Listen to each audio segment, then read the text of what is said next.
What's going on? What's going on, my good people? Welcome to an episode of Let the Film Speak. Welcome to that's the season 3, ain't it, Willie Jack?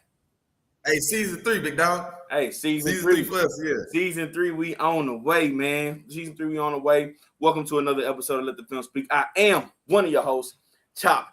Here my main man, Willie Jack. Willie Jack, how you feeling now, man? You fresh off a break, man? A 2-week hiatus, man. How you feeling right now?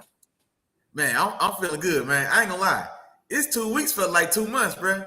Yeah, it felt like forever. Yeah, it felt like forever, but man, I was ready to be back though, man.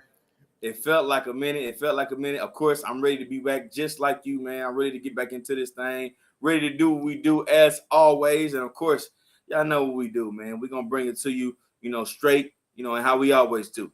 So first and foremost, I got to let y'all know, man, we got house rules. The house rules ain't changed. It's a new year, but the house rules still the same, man. That's like, that share, that subscribe. You know what I'm saying? Become the newest member of the Film Fam house, so you're going to know exactly what's going on. And, of course, you got to hit that notification bell, you know what I'm saying? Because you got to get the alert when we got something cracking, And from this point to the end of the regular season, or actually end of the playoffs, you're going to see Willie Jack and me, or either Willie Jack or me, every Wednesday night at 7 o'clock, man. It ain't going to change. We're going to be here each and every night, man. So stay tuned. You're gonna hear us, man. You're going to be in a loop and involved in everything we got going on, all right? Everything we got going on.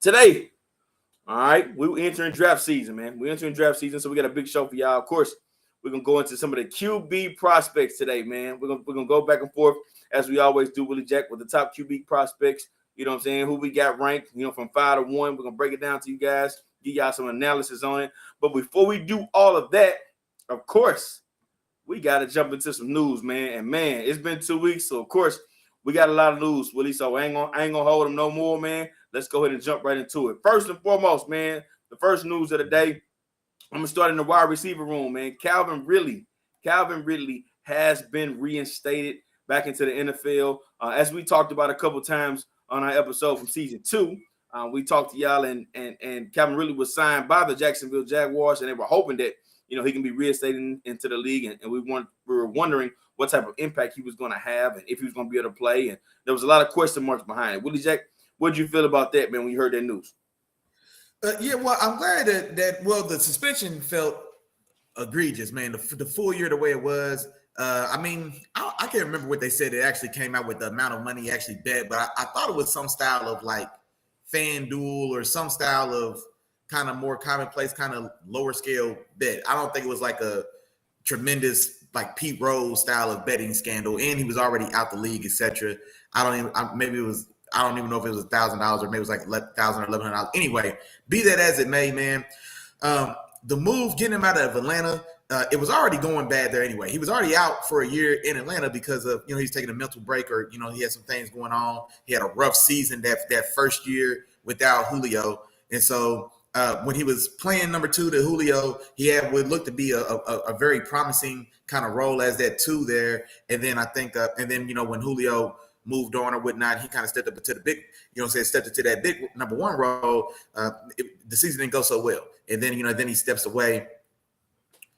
And then he steps away, and so it's still a mixed bag, man. I'm not exactly sure what we're gonna get. I'm sorry, y'all. I may be having some technical difficulties. I apologize, but I am glad to see that he's back, that he's coming back, and I'm just curious to see what he's got left in the tank. And so he was still a young guy. I think he's going to be playing on his 5th year option year that he would have had he still been in Atlanta. So I think the price tag is pretty, is more than reasonable. And so it's essentially a 1-year prove it deal from a guy who's shown a little bit of promise, but really hasn't really hit ascended the next level of actual, legitimate stardom. And so, no, I'm excited for it, man. I like it for the team he's going to. Trevor Lawrence, Doug Peterson, what they got going. You still got Christian Kirk, and we saw what that offense did, man, getting into the playoffs and getting a playoff victory in a wild card game, man. So it's a great situation, fresh start for him. So I like the move on both sides. And then I think the price they paid to get him was like a conditional 4th rounder or something, maybe a 6th and a conditional 4th, or something to that effect for, like I said, a relatively still young guy, still on a rookie deal. Understood. And Willie Jack, I'm right there with you, man. I do like the move for the Jacksonville Jaguars. One thing specifically, uh one thing I for sure like about it is the fact that we saw Kristen Kirk go over there. Okay, we saw Kristen Kirk, and everybody was kind of skeptical about that move, how much money they was giving him, and Doug Peterson did a really good job of utilizing Kristen Kirk and getting the most out of the money that they spent to get him and bring him in there. Mm-hmm. You know, it was a valuable and very intricate part to the um the growth of Trevor Lawrence this year. You know, and the reason why towards the end of the year I started to say, hey man, Trevor Lawrence is turning over a new leaf. You know, he's continuing to improve. He's becoming better and better. You know, and he's starting to look like the Trevor Lawrence that they drafted #1 overall. You know, in the draft. So I do think that was a good move. Now bringing Calvin Ridley over there, it just lets me know that if he can get back into form, we already know he's fast. If all else fails, he's gonna be able to run. You know what I mean? That's gonna be, you know, what he's gonna be able to do regardless of what happens. He's gonna be able to run. He can run fast. So I think that Doug Peterson is going to continue to do a good job of preparing Calvin Ridley and adding them to this offense to make them just that much more explosive, putting them with the other weapons that they have. So I really like that move as well, Willie Jack. Oh yeah, for sure. For sure. No, and we didn't get a chance to jump into the check-in, man. If you ain't here, man, go ahead and tap in. Let us know you in the building. Yeah, come on, holla at your dogs, man. I already know you put up your boy Tom and everything, man. Tom came in, Tom in the building. You know what I'm saying? I think my dudes came through as well. Appreciate y'all. Y'all know what's going on. I see y'all in here, man. Drop something in the chat and say what's up to your dogs, man, so I can shout you out. For sure. In other news, your boy Tony Pollard, man, free TP. Go ahead and tell him one time, Willie Jack. Go ahead and tell them what they need to do. Free TP, man. Free the real, man. Somebody free the boy, man. Free TP, man. Get help soon, my boy. He received the tag, man. He received the tag, the franchise tag with the Dallas Cowboys. He especially after coming off of that injury, this move kind of makes sense to me in terms of what the reason why they decided to. Coming off an injury, you never know, you never know about a player. Now he's young, and it's not like it's a ACL injury or anything like that, but it is a significant injury. So we're just of course waiting to see what's going to happen with that. What's the healing timeline? But Willie Jack, give me your take on this one. Yeah, man, and I hated to see that for Tony Pollard, man. I got on that Tony Pollard wagon, man, and I was sitting in the front, man, tooting the horn, man. So really was happy to see, like I say, how his season is progressing, man. Honestly, he could have did a lot more with another 8-9 touches that went to Zeke that he didn't get, but like I said, it was all good, man. It was keeping tread on the tires for my dog, man, so he can get out here and make some real money and make a real name for himself, man. And then he goes down in the very last game of the season in that playoff loss, man. And so the running back franchise tag is very reasonable anyway. It's $10 million, which in perspective, let's apply proper context. Now, I ain't saying $10 million is chump change, but $10 million, keep him in the building. The only thing about the decision that's questionable is the fact that the Cowboys have, I think, $12 or $13 million owed to Zeke, who's a glorified kind of fullback. I mean, you know what I'm saying? That running back room now has almost $25 million allotted to it for one, a guy who's past his prime and is the second best back in that league, and then two, the other guy who's got the franchise tag now, he's working his way back off an injury. And so I think the Cowboys were in a precipitous place where you can't necessarily let him go because he's definitely the future as opposed to Zeke. But then also, if you let him go, you can't just be stuck with Zeke. And then this also isn't the optimal time as far as contract money and dead money goes to let Zeke go. So you definitely don't want to be left holding either holding nothing or holding just an expensive Zeke bag that you don't want to have to put all your eggs in. And so, like I said, I think it was a good compromise. I don't know what he was going to fetch on the open market now, of course, coming off that injury. And so, and honestly, I don't know if he's agreed to sign it yet either. I don't know if they put out that news. I think it was just that the Cowboys have designated him as the player. He still has to agree and to sign it, etc. But like I said, all said, man, I would assume he does because, like I said, he is coming back off injury himself. Also, this is a late round guy. He hasn't made much money yet, and so, like I said, with the injury being as it is, and not necessarily being definitive, the timeline on when he is going to come back, 10 years to stay at home You know what I'm saying, with a team you're comfortable and familiar with, and knowing you got a spot whenever you get healed and right back up, man, for $10 million to stay there and do that, and then take another bite at that free agent apple 1 year down the road, man. It looks like a win-win for me. Gotcha. And I'm on the side, Willie Jack, man. It took me a while to jump over there. You know I'm a homer too, man. You know I got to represent the hometown. Oh yeah, for sure. But yeah, man, I think it's about time for them to cut that bait with Zeke, man. I think that Zeke, there's some other landing spots out there for Zeke to go out and be still be successful, still be relevant, and still make a difference. You know what I mean? Right now, with what we've seen from him the past 3 years, and it kind of looked like, or I thought that he could, come back and do more. But right now, I just look at him more of a secondary to a back like an Alvin Kamara. He can be Alvin Kamara's Melvin Ingram. You know what I mean? In an offense like that, or he can be a pair with another skill back like he kind of was in Dallas.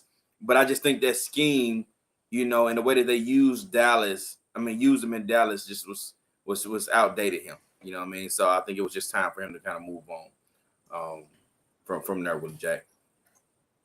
No, I got you. I was in there talking to our dog, man, Isaiah in the building, man. He said they should have went ahead and let Dalton and Zeke walk, or Dalton, they should have let Dalton and TP walk as well as cutting Zeke. And I was like, man, I don't know, man. Well, the rest of those moves be what it is, or let it be what it is. But I think the move more so to cut Zeke is less about, it's two things. I think Jerry, I think that's more of a Jerry than a Steven and Will McClay move in keeping Zeke, and even that deal when they gave it to him. And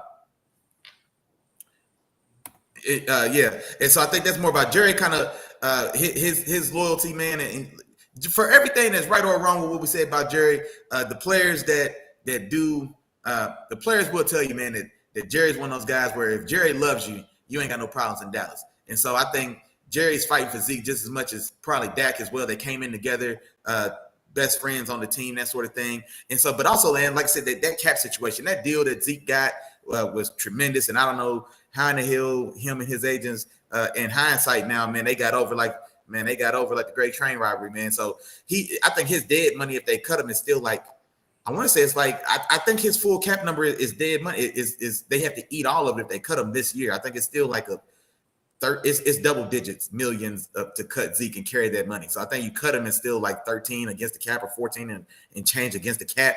And that's like I said, if you're going to allot $14 million to a running back, he might as well be on the team. It's one. Now I think next year, I think that number drops and it's still a decent chunk, but I think that number cuts in half or even a little more than that. I think it goes from like 14 against the cap to cut him this year versus next year. I think that number is somewhere around closer to 6, which is way more palatable, I guess. And then, like I said, the fact that TP got injured, I think even strengthens the resolve to keeping Zeke, because there's nobody else really in that room that we're ready to turn over 20 touches to. And so I think that's kind of why both sides of that, man, why they got to be stuck, why they are stuck with Zeke, like I said, for at least another year. For sure. All right, man. And moving on to the AFC. We got another running back, man. And actually, the leading rusher from this past year, Josh Jacobs, he also gets the franchise tag over in Las Vegas. All right. What's your thoughts on this one, Willie Jack? Yeah, this one makes sense as well. Especially, like I said, if you're the Raiders. And so, talented guy. I wasn't as high on Josh Jacobs when he came out of Alabama. When he was coming out of Alabama, it was like a 3-back system they had. And so I think he may have had like 700 rush yards, but like I said, it was like a 3-back committee. But definitely when he got in, once he made it to the league, I want to say his rookie year was a pretty big year. Well, then he had 2 injury-plagued seasons and seasons where he didn't play so well. And I think, in fact, the Raiders – coming off the back of those 2 kind of struggle seasons, they didn't pick up his 5th-year option, which is good for him, especially if you're running back, because you know what I mean. Your age is the number one thing held against you. So the fact they didn't pick up his option is good. And then even to make that better, the boy went out and led the league in rushing it in this last year of his rookie deal now. And so, like I said, again, kind of like we said with Tony Pollard, with the running back cap being only $10 million and $10 million allotted for a guy who led the league in rushing, it was a no-brainer deal for the Raiders. Now for Josh Jacobs, truthfully, man, just the temperament around running backs in the league, man, there's no guaranteed big money out there for a running back for any of them. I mean, it's just hard to say that he's going to leave and do better than 10 million for this year coming up, especially with kind of like what Isaiah, man, our dog Isaiah was alluding to in the chat when he was talking about Tony Pollard and Zeke situation. There's a lot of good backs in this year's draft. This is a pretty decent and deep running back draft. And then we know, as always, and I hate banking on these type of guys and players, but you can find a diamond in the rough. You can find an Isaiah Pacheco in the 7th round. You know what I mean? So like it happens. It's still not guaranteed. You can't count on we're just going to wait to the 6th round and grab a no-name guy from the bottom of Rutgers and he's going to hit the league like, you know, and run for 1,000 yards. You can't count on that, but it happens. And so like I said, man, just I don't know really what he could have did on the open market, but it's another one. Like I said, I think that one's probably more favorable for the team, for the Raiders, to lock him in. And then, like I said, I don't know if he signed that as well, or if maybe he wants to push the issue and get out of there, man, and see if he can go make his money somewhere else. But it, like I said, long story though, man. If he does stay, $10 million for what he's had a 50-50 career so far. He's had his first year and his last year were great. He had 2 injury plagued and not so great years in the middle, and so up and down, man. $10 million to run it back one more time and see if you can maybe put it away for next season, man. And like I said, come back and hit the market fresh. Yeah. And Josh Jacobs is one of those guys where he's not your home run hitter. He's not going to he's not your bust you over the head for, 250 yards, 3 touchdowns in a game type guy. You know what I mean? Now, did he have a couple good games? You know what I'm saying? Like that? Yes, he did. But from what I've seen from him consistently, he's going to be that guy that's going to work hard. He's going to get you. He's a solid back, a very good back in this league in comparison to a lot of the other guys. You know what I'm saying? But as far as like the Saquons, the Christian McCaffreys, those type of guys that can really change a game, you know what I mean? I don't know if he's necessarily that type of guy. So I completely understand why they throw the franchise tag on him, and I'm with you on a lot of the things that you said too in regards to Josh Jacobs and the career he's had thus far, and why if you're the Raiders organization, instead of going ahead and signing him for a deal or a longer term deal, that you would rather go ahead and franchise tag him. So I'm with you there, Willie Jack. Yeah, the shout out to Brooks Alexander in the chat, man, agreeing with you. Say, yeah, he's not a game breaker or a game changer. Man, I don't want us to talk like he's just kind of running the mill. I mean, he's a little better than just a running the mill kind of hand it off and three yards kind of dust back. I think he can be. He's had a couple games. Man, now I wish I could think of it. He ended, I think. Didn't he win the game in overtime? That's the game I was talking about. He had a game where he went to overtime where he broke and he rushed for like 30 or 40 yard touchdown. He had a crazy. But I'm saying, but looking at his career holistically and who he is on the down out basis, like put it like this: Jonathan Taylor led the league in rushing last year, and Jonathan Taylor was a offensive caliber of the year type player. You know what I'm saying? This was the best season Josh Jacobs ever had. He wasn't even in the conversation for offensive player of the year, really. You know what I mean? He wasn't like a legit candidate for it. Most people were like, all right, we kind of know who this is going to be. You know what I'm saying? It was one or two players, that this was going to come down to be. He wasn't even really in that running. So what I'm saying is, you got your, like you said, the Christian McCaffreys, like the Saquon Barkleys, the Derrick Henrys, the Jonathan Taylors, those guys. Those guys, or when they are game changers, like they can. It's a level. I think it's a level in between those guys. If that makes sense. If that makes sense, you got your top guys, and then you got your guys that he's not a run in the mill like you said, but he's above that, but he's not an elite guy. That's what I guess that's what I'm saying. He's not elite. He's not an elite back. I don't know, man.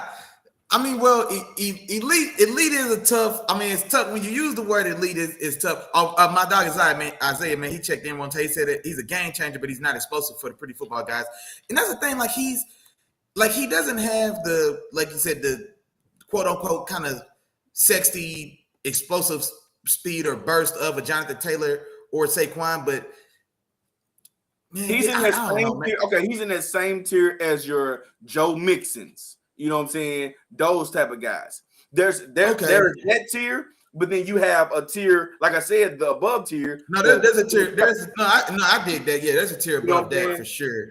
Yeah, but and like I said, I mean, I think, I see what you're saying, because his first year, man, he had a very productive and very good rookie year. I was very pleasantly surprised, and then like I said, man, he just got beat up and got injured those next two, and then like I said, they didn't pick up his 5th year option, and then he comes back his first healthy year since his rookie year, and he leads the league in rushing, man, and he had some special runs while he did it. I think he's a guy that.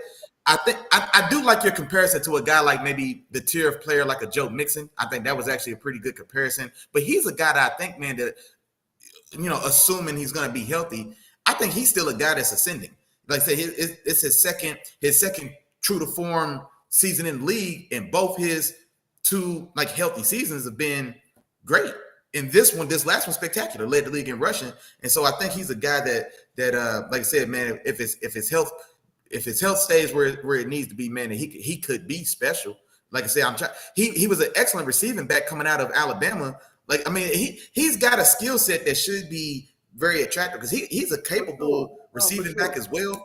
So I still think he's got better football to still show us. I think, especially in a system that lets him maybe be more a part of the running game or the passing game as well, because I don't feel like he was a huge part of the passing game with the Raiders offense, but he's a guy that has had that skill set, I guess, if we look at him coming out of Alabama. But yeah, now he's got good ball in him, man. I like Josh Jacobs. But I do like what you said, though. Like, yeah, that tier of like Joe Mixon, a guy like that, then yeah, that's pretty solid. Yeah, he had some good ball for sure. He got some good ball. All right, let's keep on pushing, Willie Jack. Let's go on to the next one, man. And we're going to stay with the running backs, man. We're going to stay with the running backs. And we're going to go over to the same division as TP, man. Saquon Barkley is another running back, man. He got the franchise tag, hashtag best in the business. I'm still on that train, baby. I gotta stop playing with me, man. Hashtag best in the business. Anyway, no, Saquon. I almost choked on my bubbly water, boy. I don't know what you almost choked for. What you surprised? Man, yeah. Because that's blasphemous. Because y'all know the best in the business. Y'all know the best in the business is a white boy on the West Coast who wear number 22, man. Y'all better stop playing with my dog, man. Yeah, y'all know what's going on. I don't know white boy on the West Coast that wear 22. The only white boy I know wear 23 now. He's 23 now. Oh, damn. Hey, but you know the one. But now this one makes a lot of sense as well. Man, I'm not gonna lie, man.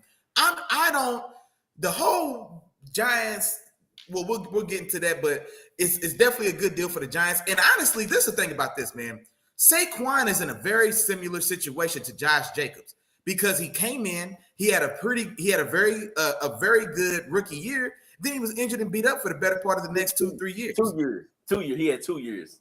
I was gonna say 2 or 3 because then he played last year, and then this year was his 5th year option year. Okay, yeah, and then he just got the franchise. But like I said, so his career timeline, his career arc is very similar to that of Josh Jacobs. Because I don't think they turned down. I don't think they denied his 5th year option, and he came into the league. He had to, because he came to the league before Josh Jacobs. So yeah, that's why they both up for the franchise tag at the same time, because Josh Jacobs normally wouldn't have been eligible for his franchise tag till next year, but the Raiders denied his 5th year option. So I think that means that, because I think didn't Saquon play last year on his 5th year? Because Saquon's 26? Yeah, because his contract was up. Yes. Yeah. Okay, yeah. And so he's got a very similar arc to what we just talked about with Josh Jacobs. Now the thing is, like I said, Josh Jacobs didn't come in with the fanfare and with the recognition of a Saquon, but when I look at their career arcs, much like we said, year number 1, very good, very promising. 2 or 3 beat up years. He played last year, wasn't special, and then he played this year and had special moments. But we're talking about game changing and game breaking. In the biggest games, and a lot of those games they lost, he wasn't a difference maker in those games. Now we could say reasons for they didn't give him touches, or they went away from him and leaned on Danny Dimes, and those are things that could be discussed or debated. But the point is, in a lot of those moments where the games was on the line, he wasn't a part of that formula. You know what I'm saying? For whatever reason. You know what I'm saying? And we've talked about that before, but yeah, man. So like I say, you get but his talent, his explosiveness, his physical profile, the things that we glimpse seeing him do, but just haven't been able to really see him just fully step into and just take over and just consistently just give us that explosive dynamicism down in and down out for 17 games every time he touched the ball. We're still waiting to see that version of him, but we've got faith and confidence that is there. And so $10 million for a guy that offers that potential is always going to be a deal for sure. Yeah, and this one made sense to me. I kind of figured they were going to do this because I had a feeling they was also going to lock up Daniel Jones for the deal. I think that's what they wanted to sign, which we'll get to that one in a second. We're rolling to that one. But I knew they wanted to do that. And so with doing that, they were going to tag Saquon. And I think they're going to – I got a feeling they're going to go start working on a deal, you know what I mean? And this deal could be done maybe mid-season or early in the season or maybe even before the season. I think they start working on a deal to sign him a little bit longer term, you know, and try to lock him into the team as well. Because – you know, I know you said that he wasn't an intricate part in some of the games that they lost, but he was very integral in the games that they won. You know what I'm saying? He was key down the stretch, you know, and key plays, and he came up big for a lot of them on a lot of those plays. You know what I'm saying? And to me, I think that in my opinion, just watching them, looking at the talent that they have, I think that he is sort of like the backbone of this offense. You know what I mean? So. To me, it only makes sense that you also try to lock him in as well and keep him on the team, you know, and try to work something out. We'll get a deal done. Now he has had his injuries, you know, and I'm not knocking it. He has his injuries, you know, in the past, but you know, it's still very talented. You know, it's a risk, but you know, I think it's a risk worth taking. You know, and maybe I'm biased because you know, y'all know I'm a Saquon homer, but at the same time. You know, there's still a lot of talent right there at their running back position. So that's where I kind of stand with that. Yeah, $10 million for a guy like that. That running back tag, man, is the one that's the only tag in the league that is and I guess there's the quarterback's tag depending on who you are, but yeah, that running back tag, man, for $10 million for guys at the top of the food chain as far as at their position, man, that one has the least. The least bang for, or the most bang for his buck as far as the owner goes. If you got a running back coming up on a deal, it makes sense to franchise him regardless of what the number is because it's going to be cheaper than the contract anyway. You know what I mean? So it just makes sense to franchise every running back that comes through when they're eligible to do it because that tag is just so palatable, you know what I'm saying, to the cap and to the ownership. Gotcha. All right. Well, since we with the Giants, Willie Jack, it's only right, man. We stick there, man. We stay there. Let's go ahead and talk about this Daniel Jones deal, man. Daniel Jones signs I see he signs for 4 years, signs a 4-year deal worth $160 million, man. That's if you do the math, Willie Jack, that's $40 million, dog. That's $40 million. Man, dog. This deal right here is exactly what I was saying in the chat on the show before, in the chat some more, in the group. You know what I mean? When we talk about quarterbacks and money, when we talk about the elephant in the room, Lamar, when we get there. But when people say a player doesn't deserve, he's not good enough to have deserved this money. It doesn't matter, dog. That's what I've been telling, boy. It doesn't matter. The quarterback market is its own animal. Because there's nobody here, or I don't think there's many people here that are going to tell us that Daniel Jones is a $40 million a year quarterback. Nope. Nobody. And the thing about that is that amount of money, and it's still not at the top of the market, but and I don't really understand the leverage that I guess that Daniel Jones had in this, because I think this could have been a situation where they put the non-exclusive tag on Daniel Jones, risk losing Daniel Jones for 2 tags, for 2 first-round picks, because I don't know who's going to give you 2 first-round picks for Daniel Jones. A Daniel Jones who nobody. And I don't want to say all of the problem was Daniel Jones, because that Giants organization and that roster, they've been in some type of deconstruction, man. They've been struggling to kind of regain footing and find back and come to balance from, like I said, I don't even want to say the historic dynasty of the Eli Manning years, because those years were poo years as well, and then they got hot twice, two miraculous lightning in the bottle playoff runs. But outside of that, they were still a very mediocre kind of team.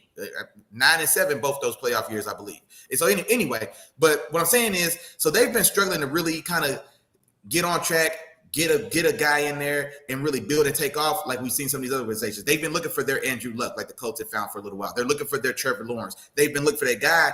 And so they get Saquon, meant to be a generational, once in a decade style of back. The very next year, you come right back and you draft Daniel Jones. And so you're thinking, bam, we've got our 1-2 punch. This is our Phillip Rivers and LaDainian Tomlinson. You know what I mean? This is our, like I said, this is that style of combo to really build a foundation. And then both those picks have kind of flustered, or they've kind of fluttered. And so Daniel Jones hasn't really done or accomplished much of anything. And then in this year, where the boy was on the verge of being relegated to a young Geno Smith, he was going to have to go the long way to find his way back into somebody's starting rotation. Brian Daboll, excellent hire, coming from Big Josh's Buffalo Bills. He comes over there and makes him viable.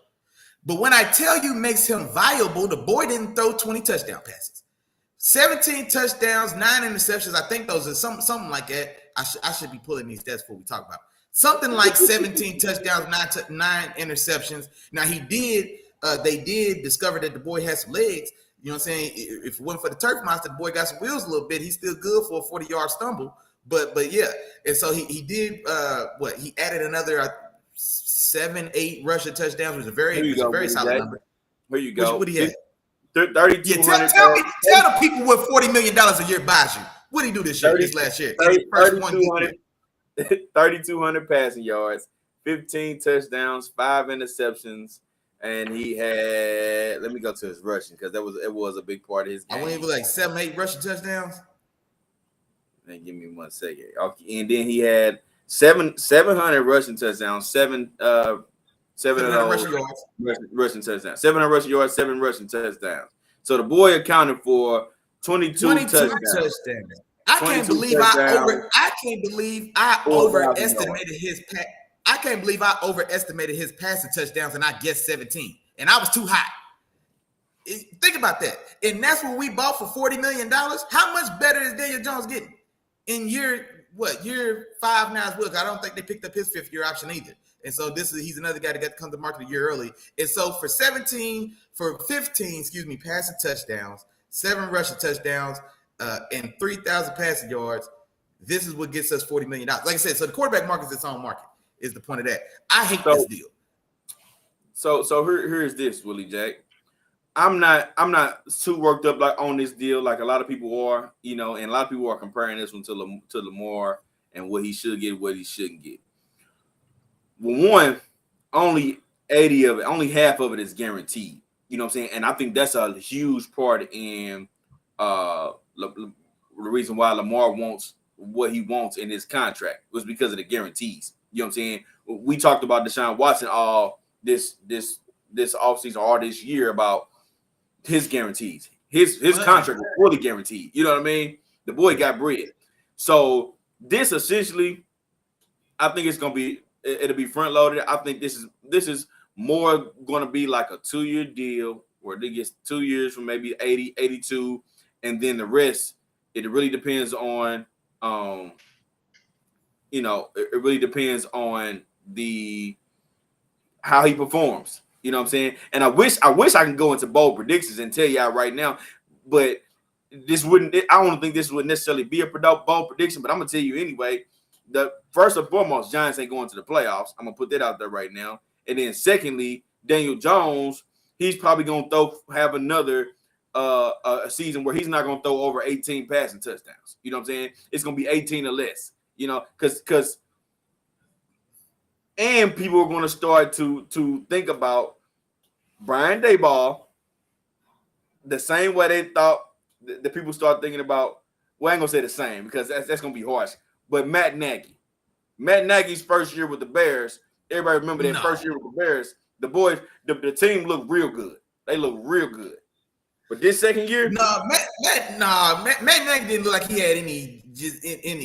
I don't think that, because here's another thing about that. Matt Nagy. Now, the other thing about that is, now I guess Matt Nagy didn't necessarily want Trubisky, but I guess the rumors are, I guess, that he wasn't a fan of Trubisky when the ownership drafted him. But I think it's still different. I think Brian Daboll made his own name and what he did for Josh Allen. Like in those 3 years that he essentially, we could credit him with almost rebuilding Josh Allen from the ground up, and then took him to the level of where he's considered a top tier talent at the position. And then he got there, and in the first year of the dumpster fire that was the Giants, we're talking about coming off of Joe Judge, coming off of what's the old coach for the Cowboys that went up there for 2 weeks before he got himself fired. So coming off of all these bad years, and then you got a guy in Daniel Jones who was about to fight for a third string position with somebody else's team somewhere. He was gonna fight and claw himself to stay on somebody's roster, and then gets that team gets Danny Dimes to appear to be viable. He made tremendous strides with Danny Dimes. If this doesn't work out with Danny Dimes, in my mind, it's like, okay, man, damn, finally, now it's time to get Dayball some real work so he can go crazy. That's what I would think. I don't think this would be a situation where he just his personal reputation as a coach gets sullied because Danny Dimes just ain't got the chops. Because I don't think any of us outside of Giants ownership and GM who gave that boy $40 million a year for 15 passing touchdowns. But outside of that, like, I don't think anyone around the league. He ain't getting 40 a year, bro. I'll tell you what, he's getting like year one of that contract is like 62. Didn't the signing bonus like 62 or something like that? Or is it 50, something like that? That's all a part of the 82 guarantee. That's all a part of it. He ain't getting that full contract. I bet it's a lot of incentives in there. He's not getting no 40 million a year unless he comes. No, check this out. So the guarantee is 82. It's 4 for 160, and then there's an extra 35 in incentives. So the full potential value of that contract is 195 over 4 years with an additional 35 in incentives. Now I don't know what the incentives are, but I would assume they're team based because, like I said, Brian Daboll was able to lead that team to a playoff berth, and then they, you know what I'm saying, and then it was what it was. But let's say he may get another 5 if they make it to playoffs again, or whatever it is. You know what I'm saying? Or the point is, there's nothing that tells any of us that Daniel Jones wanted $40 million outside of him and his agent, man. So shout out to him, man. And I hate coming down on like this. I want to see players get paid for sure. So cash your checks, Danny Dimes. You know what I'm saying? You ain't did nothing but what you supposed to do. So cash your checks. But just from what we've seen, man, I think this would have been a play, I think, where they put the non-exclusive tag on him. Who's going to come get Danny Dimes for the price of 2 first-round picks? That's what I wanted to know. Who's going to come get Danny Dimes for the price of 2 first-round picks? And then, like I said, that franchise tag is $32 million guaranteed this year. And then, like I said, because I don't see Daniel Jones having suitors to the tune of $32 million. And then let's say if somebody was bold or batshit crazy enough to maybe give you 2 firsts for Danny Dimes, well, then you still get the chance to match that contract. I don't know if he was going to get $40 million a year on the open market. From who? The Raiders don't want to get Danny Dimes $40 million. If they want to get Danny Dimes $40 million, they'd have kept Derek Carr. You know what I'm saying? Like I just don't know who's got 2 first-round picks or a larger contract for Danny Dimes, man. Listen, bro. Here's his contract breakdown. He's got $82 million guaranteed. You know what I'm saying, for 2023 and 2024. His 2025 contract, bro, is worth $12 million, bro. $12 million. I'm telling you, he's not finna. First off, that's why I said the way they set these contracts up, they'll fool you and make you think that this player's getting $40 million a year. Now everybody but it averages. I mean, so what I'm saying is like the money averages, and so it still bounces out. So the 12 million will be like his in-game paycheck. But what's his cap number? You know what I'm saying? Like, what's the cap number in that third year? So 12 million may be his like game time. You know what I'm saying? His weekly disbursements of game checks, because that's why he gets, you know what I'm saying, so much of it up front, because now, like I said, that money's already spent. So it still equates to the same money. And then that's why the cap hit is oftentimes so much different than like the actual yearly pay. Because like I said, I think like a good example was when it was a receiver. Go ahead. No, go ahead. I was just trying to think of an example, but there's been an example where like a receiver was getting paid like $14 million, but his cap hit was like 36. I think that was going to be something like one of Hop's years or something crazy like that. Right. So there's a potential out in the third year for after the third year for the Giants, which in that time they'll have paid him $112 million. $112.5 million. You know what I'm saying? And they can get out of there with $9 million in dead cap. They have an option to do that and get out of that contract. So man, now listen to this math. What's 112 plus 9 is 3 years for 121. That's 38. Shit. Yeah, man. Hey, I call it 40. It rounds to 40 to me. It's close enough to 40 for me. That's what I'm saying. Like it was a drastic overpay. I'll tell you that. Not for 15 touchdowns in your fourth year, 15 mediocre. It was a mediocre year. He got paid for having a C+ year and paid with this type of money. And the way he held the Giants hostage, he told the Giants, man, yeah, the way he played this like he just came off one of them ones, and boy, they went for it. I guess, man, I don't know. But hey, shout out to his agency. Shout out to Daniel Jones for cashing them checks, my boy, and all that. But man, couldn't have been me, boy. Somebody's going to show me, boy. Let's keep it pushing. We got a few more to do, man. Let's go to your boy, man, Big Gino. Big Gino signs 3-year deal. Yes, man. sir. $105 million, man. Talk to me about this one, dog. Man, Big Gino, man, didn't write back. Big Gino don't write nobody back but the bank. Did you hear me? 3 for 105, man. Well deserved. And like I said, man, I really thought, man, it was Daniel Jones was going to have to follow that path, man. He was going to go somewhere, sit behind somebody for 6-7 years. And when his moment came, man, he was going to have to get in there and go for 30. He was going to have to drop 30 off somebody's bench and reintroduce himself to the league. Man, that was going to be his path if he can make it there. Because that's what happened to Gino. 30 off the bench. Gino, man, you're going to have to get 30 off the bench in the finals game. Kobe was going to have to get injured in game 7. You was going to have to come in and drop 30. Because that's what Big Gino did this year. You know what I'm saying? Like, man, they brought in Drew Luck. He ends up beating out Drew Luck. And then, like I said, in a year that was still, most of us thought was still a throwaway year, so the way they can go back to the well and draft themselves a guy to come in and take that over. Big Gino said, hold on, man. I got something to say.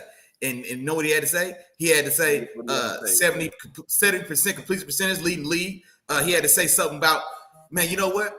Roughly 2.5 times as many touchdowns as Daniel Jones. Yeah, if Daniel Jones threw 15, I think Big Gino threw closer to 30, 32. And like I said, while leading the league in completion percentage. And like I said, leading the league completion percentage going up the field. This wasn't Drew Brees throwing 163-yard slants to Michael Thomas. Big Gino was up the field. You know what I'm saying? Like they stretched it. They stretched the ball over there, man. And so did a lot of good work, man. I'm super happy for him.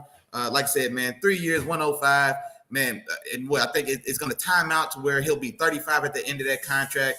A guy who, when he was coming into the league, I think from West Virginia, was maybe I wasn't big on him coming into the draft, honestly, because that offense is so gimmicky, etc. But fell in the draft. He was one of, I think, the first guys that got left in the green room, didn't get drafted, came back the next day, fired. It was a whole show. Just the way his career started, what he went through, then seeing him have the resiliency, the patience, the determination. This man, stay ready. Guys, turn it in. You know what I mean? He stayed ready. He stayed ready for his moment. And when opportunity meets preparation, man, you get $105 million over 3 years, Big Gino. So, hey, I salute to you, big dog, man. Get paid, brother. I got you, Willie Jack. I got you, man. And, hey, I'm happy for Gino as well, man. Like you said, a lot of ups and downs throughout his career, you know, with the Jets and, you know, just moving all over the place. Finally getting an opportunity, you know, to show what he has. Now, you know, of course, considered a vet in the league.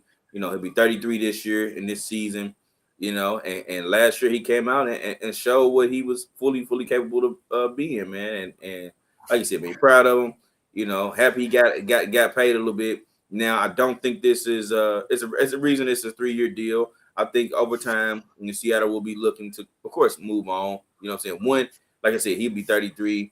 Not that that's super old for a quarterback, but I don't know if they truly believe in their hearts that, you know, Geno Smith gives them a Super Bowl contender opportunity, you know. So I think that eventually they'll move on. But I think this is a good, you know, that's a real solid contract. You know what I mean? I for a quarterback like Geno Smith, $32 million a year, 31 and a half, or whatever you want to call it.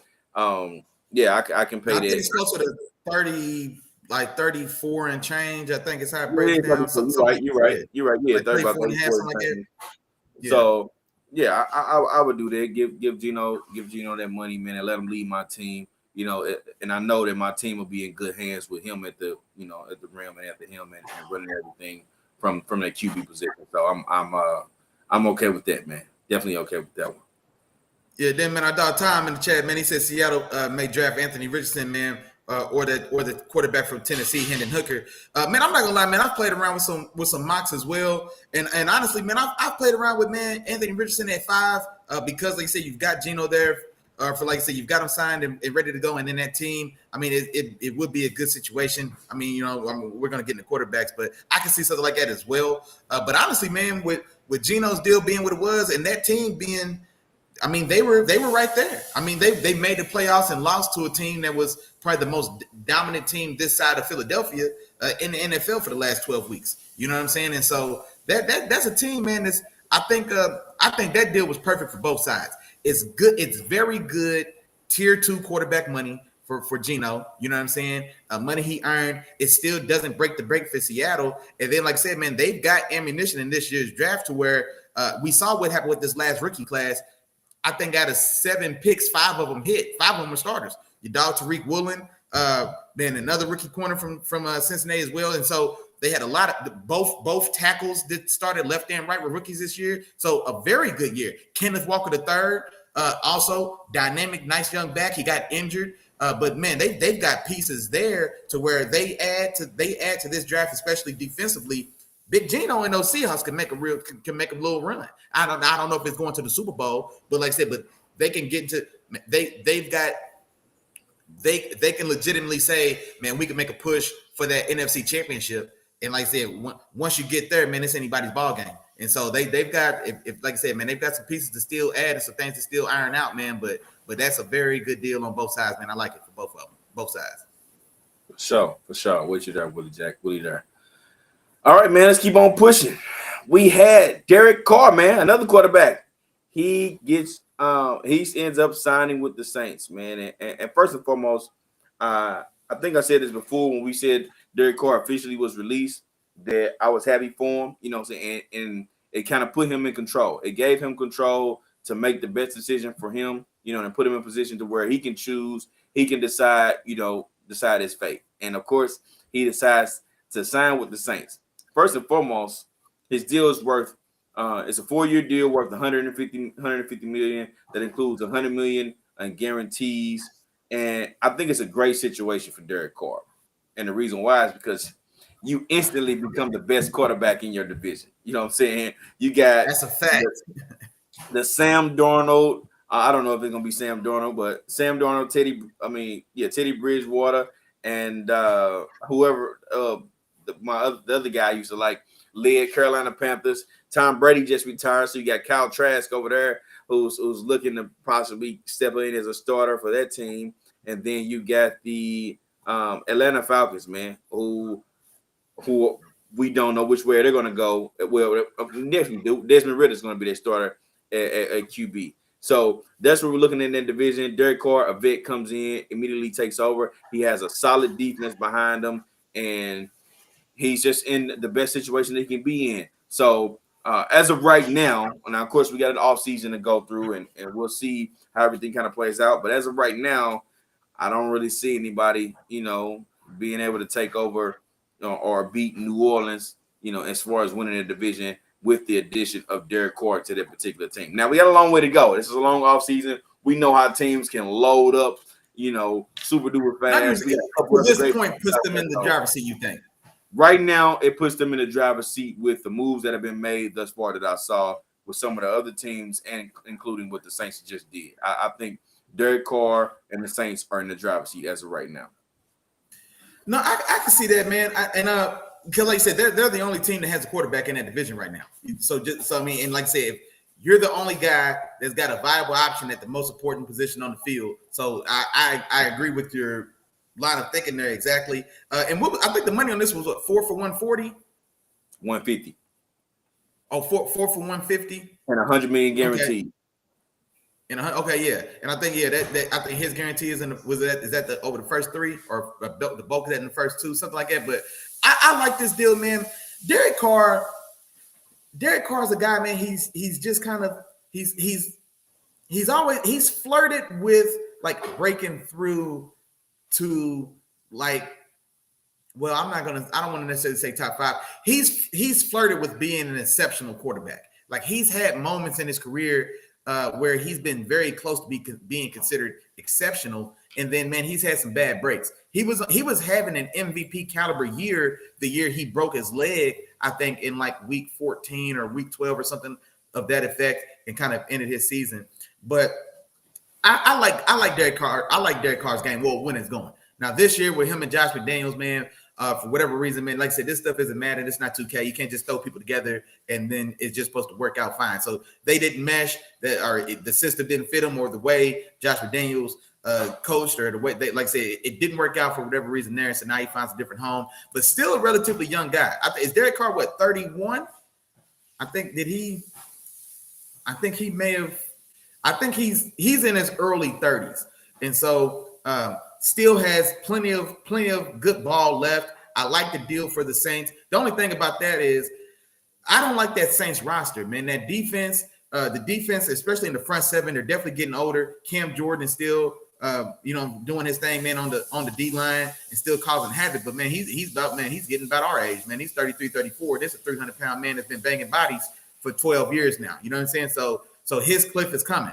You know what I mean? And honestly, he slowed down a little bit this past year. I mean, just realistically from top to bottom. But and then like I say, even in that secondary, man, you've got Honey Badger, who back there, man, he came home for a farewell tour and he's still playing. He's playing decent ball, but he's past his peak as well. You still got Marshawn Lattimore, which I like a lot. But man, what's our dog, man? The linebacker struggling. I was going not Levante David, Demario Davis. Yeah, exactly. So you've got Demario Davis as well. He's also on the wrong side of 30. So that defense, while still stout, man, that defense plays ball. They show up and show out most weeks. They are aging and get a little older, man. There's a lot of turnover coming along there as well. They're losing some pieces. And then, like I said, offensively, I don't like the talent offensively at all. You've got Alvin Kamara, who his Las Vegas incident is finally coming home to roost this season. And so he's going to be going to trial and dealing with that over this offseason. And then who knows what that bears out for him as far as time missed. Is it going to be time missed, or is it a season missed? Is there real jail time? I mean, so we don't necessarily know what's going on there. And then the bigger thing about that is, where was he last year anyway? You know what I'm saying? So he was there all year last year. And like I said, and a lot of guys, and me and Chop had debated this, talked about it a little bit before, because a lot of y'all said he was, which I just said, Josh Baker, he was a game breaker and a game changer. Well, when we put the ball in his hands, man, he didn't look like nothing more than just a guy. You know what I'm saying? He's still talented, but he showed up like a guy. We could have got that same production from the third running back on pick a roster in the league. You know what I'm saying? So he didn't do much. And so you've got him coming off a terrible year. He's not even guaranteed to be there this year. You've got Michael Thomas, who hasn't played football in 3 years. He came back this year, threw a fit, and then left again with a sprained pinky toe. You know what I'm saying? And so then he wanted out, etc.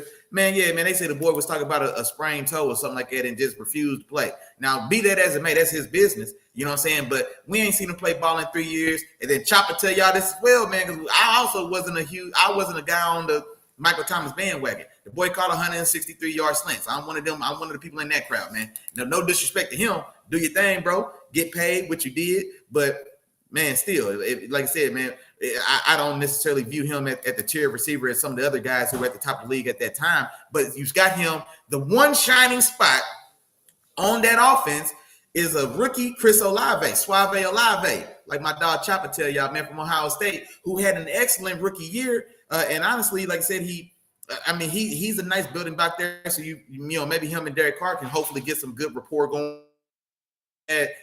Jarvis Landry, man, who tried to make a farewell tour as well, got injured and didn't show up, and he's gone.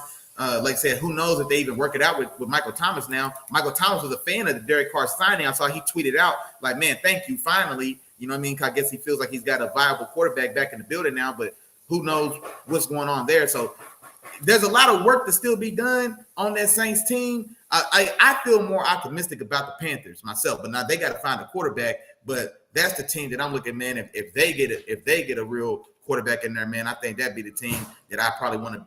If I had to bet my mama's rent money, I'd probably go there, man. If I had a chance, if they had a quarterback, yeah, that Saints roster just worries me, man.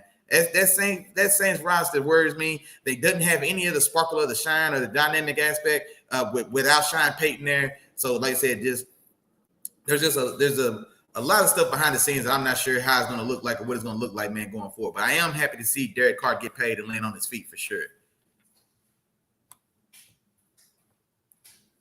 I can't hear you, Chop. The mute button. I must have pushed the mute button. My bad. But last but not least, of course, it's the one everybody been waiting on. The one everybody been talking about. You know what I'm saying? In terms of the deals over the summer and, over this, after this in the offseason, is he going to get paid? Is he not going to get paid? Are the Ravens going to re-sign him? You know what I'm saying? Or is he going to go into free agency? And it comes out, Lamar Jackson gets the non-exclusive franchise tag. So what this means, right? So the non-exclusive tag is if he signs with the Ravens, that tag is worth a little bit over 32 million for this year. If he doesn't, he has the opportunity to, see what other teams offer. Okay. So when he does that, also keep in mind the Ravens have the opportunity to match that offer. You know what I mean? Mm-hmm. So with this particular deal, I was listening to a few. Of course, I've been listening to people talk about this for a while. I listened to Shannon Sharp. I listened to, of course, Shannon Sharp and Skip. I done listened to Shady. I done listened to. It's just about every sports show has talked about Lamar Jackson and his deal with the Ravens at some point. You know what I'm saying? Up until this point. And I like what one of the guys said on, I forgot what I think it's a show called Speak. And he says, it's like a house, right? He said, I was trying to buy a house. And the guy wanted to charge me more than what I wanted to buy it for. And he said it was worth more. So he told him, put it on the market. All right. You put it on the market. You get more than that. I'll buy for whatever they offer you. Whatever somebody offers you, I'll buy for that. And I may even give you a little bit more for that. And essentially, that's what the situation is. Lamar Jackson is like, look, man, I'm worth this. And the Ravens is like, hey, man, I don't know if you necessarily worth that. We don't know if we want to pay you that, And now he has the opportunity to test that market, and see what's going on. And then see if the Ravens are going to match that offer, So I kind of like the move for Lamar Jackson. And if I'm Lamar Jackson, I ain't signing that tenure with the Ravens. The Ravens are going to have to match whatever I get offered when I see what these other teams are going to do. When I sign these offers with another team. Ravens, you're going to have to match that, and that's just what it's going to be, But I'm not mad at the way that they're going to have to come to this conclusion and figure out what he's really worth and what deal he's going to get, because ultimately it's going to lead to Lamar Jackson getting paid, because there's some teams out there that won't, for sure.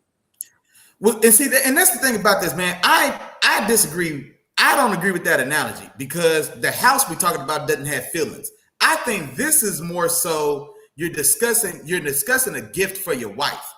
Your wife thinks, or you're discussing a gift for your wife or a honeymoon for your wife. Your wife thinks that she deserves a trip to Maui for $10,000, $15,000, and you say, well, no, baby, I'm not gonna lie. I think we can have just good a time for $500. You know what I'm saying? Like, I think it's more so like that. I think there's more feelings involved. The house is inanimate. You know what I mean? The house don't know the house has no concept of its own value. And I think it's a little different. It's hard to tell your wife she's worth X when she thinks she's worth Y, or something she wants or something for her is worth X, worth Y. I think that's more so it is, because if you go out and prove your wife wrong, like, I'm sorry, baby, turns out you worth a $700 weekend. She's still not happy. She still don't want it. You know what I'm saying? Like, you've burnt that bridge. I think this is a situation where we didn't like the Ravens, and I'm not saying the Ravens were wrong for how they feel. That's how you feel. It's how you feel. You know what I'm saying? So do what you got to do, and they did that. But I think, and I'm looking from the outside in, any hopes of that I can't see that relationship going forward. I just can't see that relationship going forward, man. I just really can't, because this is the thing that I don't like about that I don't like about the rhetoric around it, is there's two folds here. The first thing is kind of like what you said, man. Well, let the market be the decision. Boom, boom, boom. And then I hate all the op-ed work that's been done to kind of paint Lamar in this light of being greedy and unsubstantiated. I think there's been a lot to discredit or antagonize Lamar in this situation. I'm not going to say it's necessarily directly from the Ravens or whatever, but there's been the messages and the things that have leaked or came out in this thing, what he wants, what he doesn't want, etc. These are all things that have only served to antagonize Lamar Jackson and to hurt or blemish his name on the market. And then we get, which is incomprehensible to me, and I'm glad a guy like J.J. Watt came out and said something. The first day it was announced it was a non-exclusive tag, which is essentially giving away Lamar Jackson. 2 firsts is nothing at all. It's a drop in the bucket for a player the caliber of Lamar Jackson, because quarterbacks go for 3 firsts. What was the trade package to get Russell Wilson from Seattle to Denver?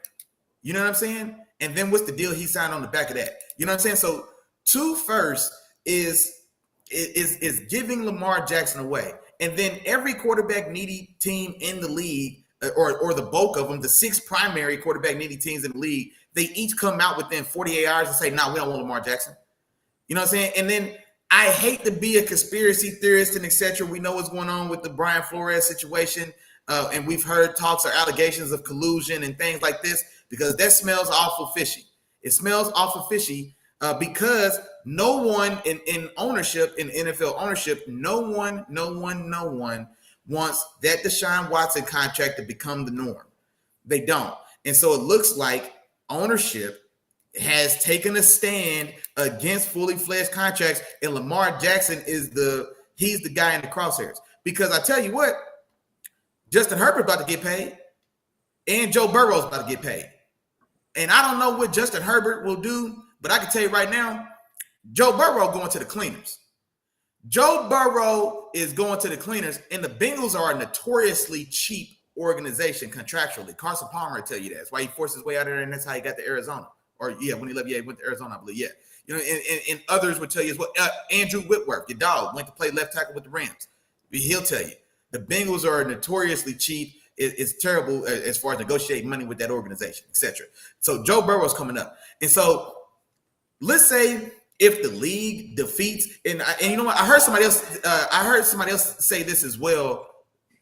Man, I can't think who it was. One of the TV pundits that we all know and love, but it falls right in line with my own thoughts as well. Lamar Jackson is the first guy, I guess, since the fallout of the Deshaun to make this push. And this is still, even the claims of fully guaranteed, that's never been said by Lamar. There's never been a direct quote from Lamar saying this. And I hate that we're attributing this to him. Now, I'm not saying it's right or it's wrong, but he didn't say it. He didn't say it to us. So it came from who? The Ravens organization, or maybe not directly, indirectly, the Ravens organization. A nameless higher up in the Ravens organization leaks and says this about Lamar. Like I said, there's been a campaign to undermine Lamar's market viability, and it's worked because we're attributing demands to him that he hasn't made public and he hasn't made himself. You know what I'm saying? So it doesn't matter how well I know Chop. I can't definitively tell you what Chop feels like his time is worth or what his contract is worth. Or I can't. I could guess, I could estimate, I could do this, I can assume, I could give you my thoughts on what Chop wants, but I can't tell you what Chop wants. But we're taking that narrative that has got to be fully fledged 100%, and we're taking that as gospel, and we don't know that that's exactly the demand. And I'm not to say that that's not where the negotiations started. You know what I'm saying? And so, but we don't know where it's at now. So, like I said, man, there's a lot of stuff going on, man, that just doesn't smell right to me. And like I said, if it's not going to be Lamar this year, then, man, I pray to God somebody else picks up that battle and picks up that fight. You know what I'm saying? I hope it's Joe Burrow. Jalen Hurts is also coming up on his contract as well. We ain't taking no shorts. You know what I'm saying? We came here to see these players get paid. This is a pay-to-player platform, man. Me and my dog Chop agree on that. We want to see the players get paid.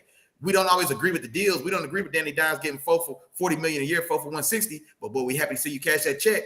We didn't agree with Christian Kirk reported number at the time to be $22 million a year. But boy, we was happy to see you cash that check. You know what I'm saying? Whether or not we agree or not. And so just the things that are going on, man. And then, like I said, when the Falcons come out, the Falcons is the one that really troubles me. Because what the hell are y'all doing? Y'all went all in. The only reason, you know why Deshaun got that fully guaranteed contract from the Browns is because the Browns had to outbid the Falcons. The Falcons were all in on Deshaun Watson last year.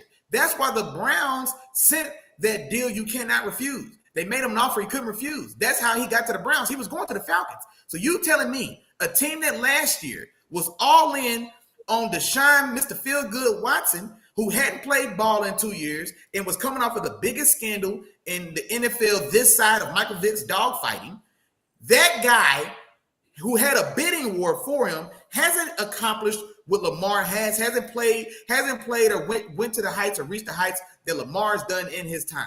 For everything that we want to complain about Lamar, we ain't complaining about him off the field, and we've seen the boy being an MVP unanimously of this league. You know what I'm saying? So for everything else we want to say, yeah, okay, we can have that conversation as well. But don't tell me that Deshaun Watson last year was Atlanta Falcons' cup of tea. Mind you, that's the team who dealt with the Michael Vick scandal. It's not too often that you see a team be so willing to bring in a player that's had a little dirt on him. And that team that tried to go all in on Deshaun Watson, it cost them their relationship with Matt Ryan. And then they get outbid by the Browns, who didn't have any other play because it cost them their relationship with Baker Mayfield. So they had to go all in and guarantee the contract. That's how they got him from Atlanta. That team doesn't want MVP Lamar Jackson? Really? 26 years old, MVP of this league, one of one athletically in his position. And I was talking to, I think, our dog Tom. There's 2 one-of-one players in this league. I'm just talking just athletically. Tyreek Hill and Lamar Jackson. They are the only 2 players in a league full of the world's best athletes. You know what I'm saying? They are the only 2 guys that move the way they do. There's nobody else that can replicate their field, their talent, their skill set on the field. Like Lamar, if we take a random poll of 100 people, 1,000 people, whoever, it doesn't matter, and we asked you who's the fastest player in football, I would think overwhelmingly so people would tell you Tyreek Hill. Now ask me who's got the 40-yard record at the combine, because it's not Tyreek. Tyreek don't got the 40-yard record. You know the guy who does have it, he's not in the league, so it doesn't matter. Like, you know what I'm saying? Like, on the field, there's nobody that moves like him. On the field, there's nobody that moves like Lamar Jackson at his position. One of one. There's 2 guys that move like that. I'm just talking just athletically. Patty is his own animal as well. Patty's one of one. You know what I'm saying? So but that's a different aspect of what I'm talking about. And so that guy in Atlanta, picking number 8 as well, Atlanta. So Atlanta's not in the driver's seat of like a Houston where they've got a shot at a top premium quarterback guy. They don't have a chance at one of the big 2. So you're picking number 8. You're going to tell me that Tyree Wilson, a 6'6", raw 270-pound defensive tackle for Texas Tech, that number 1 pick at pick 8 is more valuable than Lamar Jackson? Man, come on, man. It just doesn't make any sense to me. It doesn't make any sense at all, man. So if I'm Lamar, I'm not playing in Baltimore no more, bro. I'm not playing in Baltimore no more. I'm not signing that tag. And I don't know what the I think if he does sign for the money, then he does have to. Or okay, yeah. If he doesn't, I don't know how ugly this is going to get. And then also all those that have beat writers and unnamed sources of the team saying that nobody's going to offer Lamar any money. If that's true, then sit at home, bro. Then sit at home, man. Because I'm not going back to Baltimore, Maryland. I'm not going back to that stadium. I'm not going back to that locker room. They won't smell my breath no more, bro. I'm done. You know what I'm saying? Unless, like I said, I get that contract that I want, whatever that number may be. Unless I get that deal I want, I'm not showing up in a Baltimore Ravens black and purple uniform for a penny less, period. And I'm not giving them no extras. This is the thing. That people are arguing that the team doesn't want to risk Lamar Jackson. What's the risk Lamar Jackson's putting up for the team? Because I tell you what, I'm sitting down for every injury. You know what I'm saying? You didn't believe enough in me. You didn't go all in on me. I'm not going all in. Because I don't feel that. I don't feel valued that way. It can't go both ways. So now that sprained ankle that I could have came back with after a week and fought it out and gutted it out because this is my team. Y'all got just as much faith in me as y'all doing y'all. Nah, man. I'll wait till the heal up. I'm good. I'm not taking no extra. You're not getting no extras from me, bro. Like, that's the relationship you just showed me. This is a purely transactional relationship, as it should be. I'm not saying it shouldn't. And so if you don't feel, if my risk isn't worth the money that I want for it, then okay, then you're going to get what you pay for it. Because if I feel like you done sold me short, then guess what I'm giving back? That same thing. Man, man, you won't believe this, man. I can't believe I jammed my thumb this morning, dog. I can't go today. Sorry. I mean, not to be that petty, but what I'm saying is I'm not, bro, it's 4th and 2. I'm I'm not going head to head with Fred Warner on 4th and 2. You know what I'm saying? Underpaid. You know what I'm saying? And underpaid is going to be subjective, but I'm talking about his value and what a player of his magnitude should be worth and should garner. Like, I'm not taking those extra shots. A run that if I can get 20 yards and take a shot, guess what you're getting? You're getting 15 yards. And I'm getting down, or I'm getting down early, or I'm getting out of bounds. Ain't no more of that. I'm not risking juking 6 dudes in the open field and breaking boys off for 60. That boy had a real life Madden highlight. I think it was against the Bengals. He spun and left 3 boys and then took off for 60.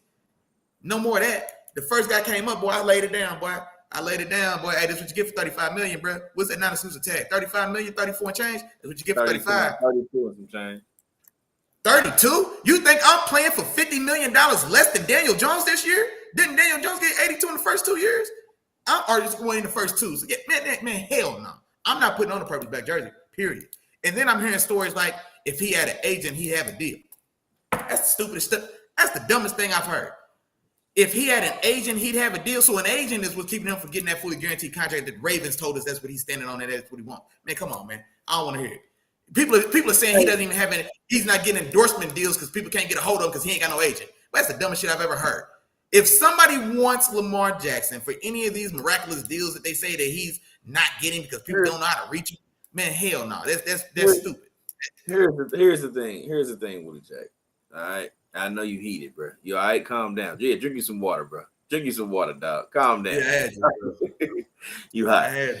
So here's the thing, and you have to remind yourself of this. As much as we can get caught up in the feelings of it, at the end of the day, it's business. You know what I'm saying? Mm-hmm. And certain things change in business, and it doesn't.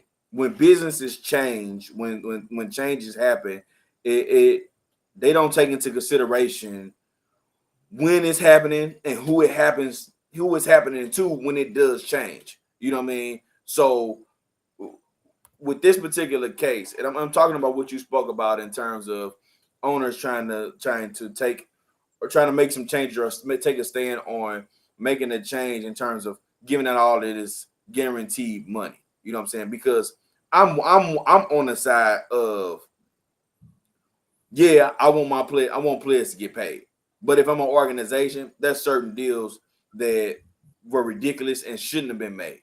And the Deshaun Watson one was one of those. He got paid. So like you said, Willie Jack, cash that check, bro. Go get your bread. You know what I mean? But at the end of the day, I think we all can agree that was an egregious move. That was silly. You know what I mean?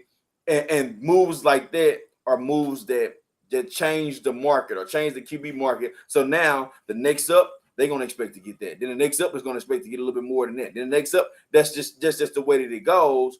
But I'm on the side of, nah, man, just because y'all do something silly like that don't mean we about to fall down that same trap. I'm on that same thing. Now, like you said, it hasn't been determined, or it's not a fact that that's what he wants. Is that guaranteed money for sure. You know what I'm saying? But that's not a fact.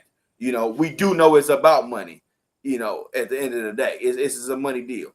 So where I'm at with it is it's business.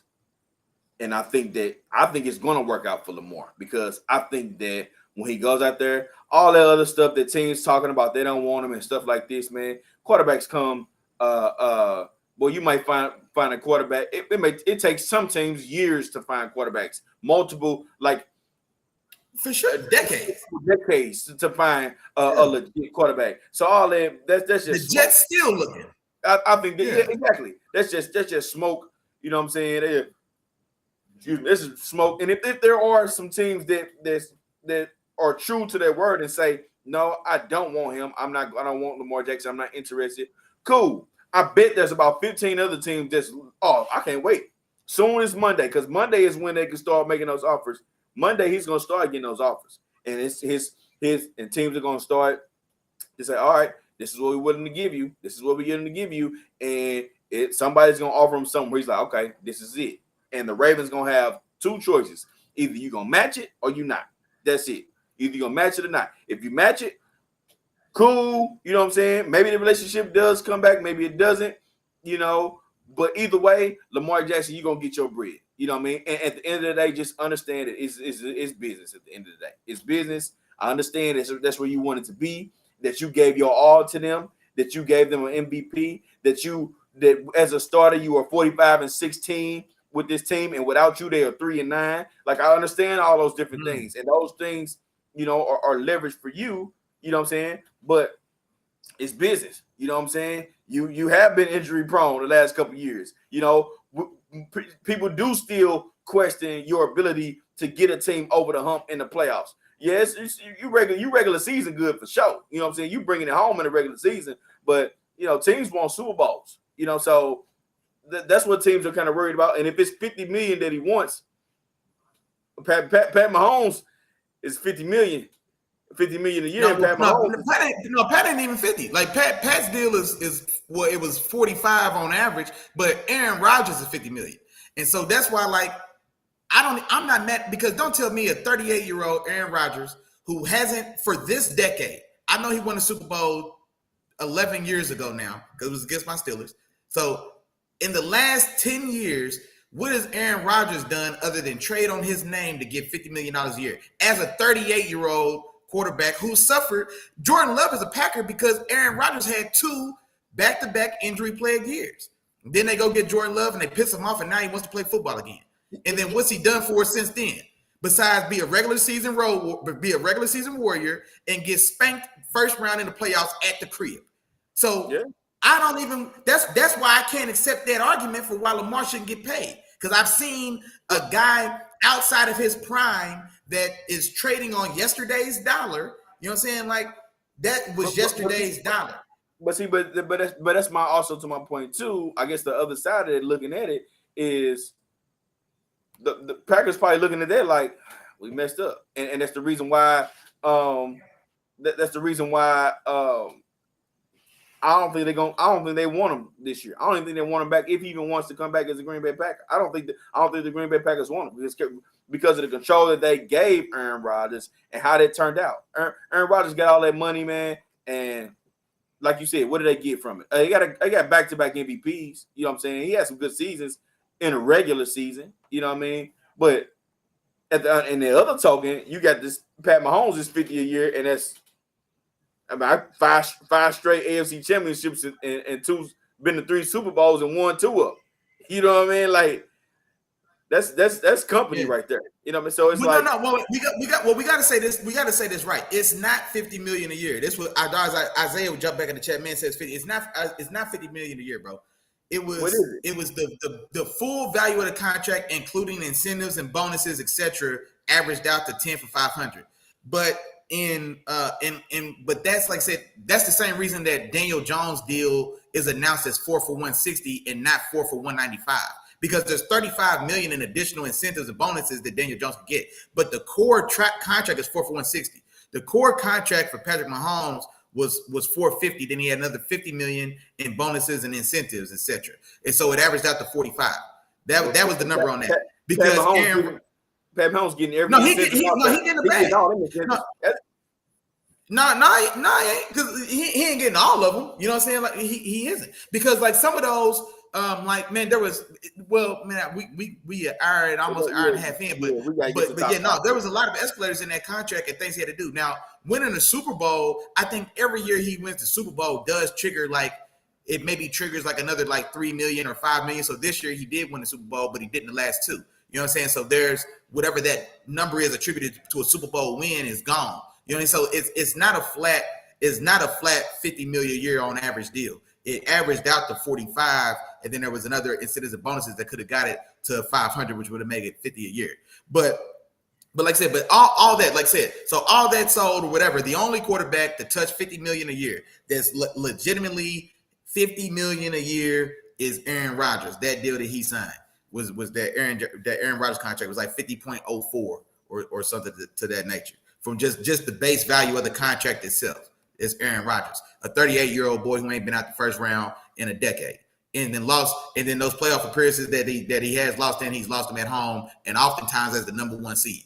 You know what I'm saying? So I don't want to hear about that's why I can't accept that argument against Lamar, because I've seen it happen with a guy, and this is a guy in his prime.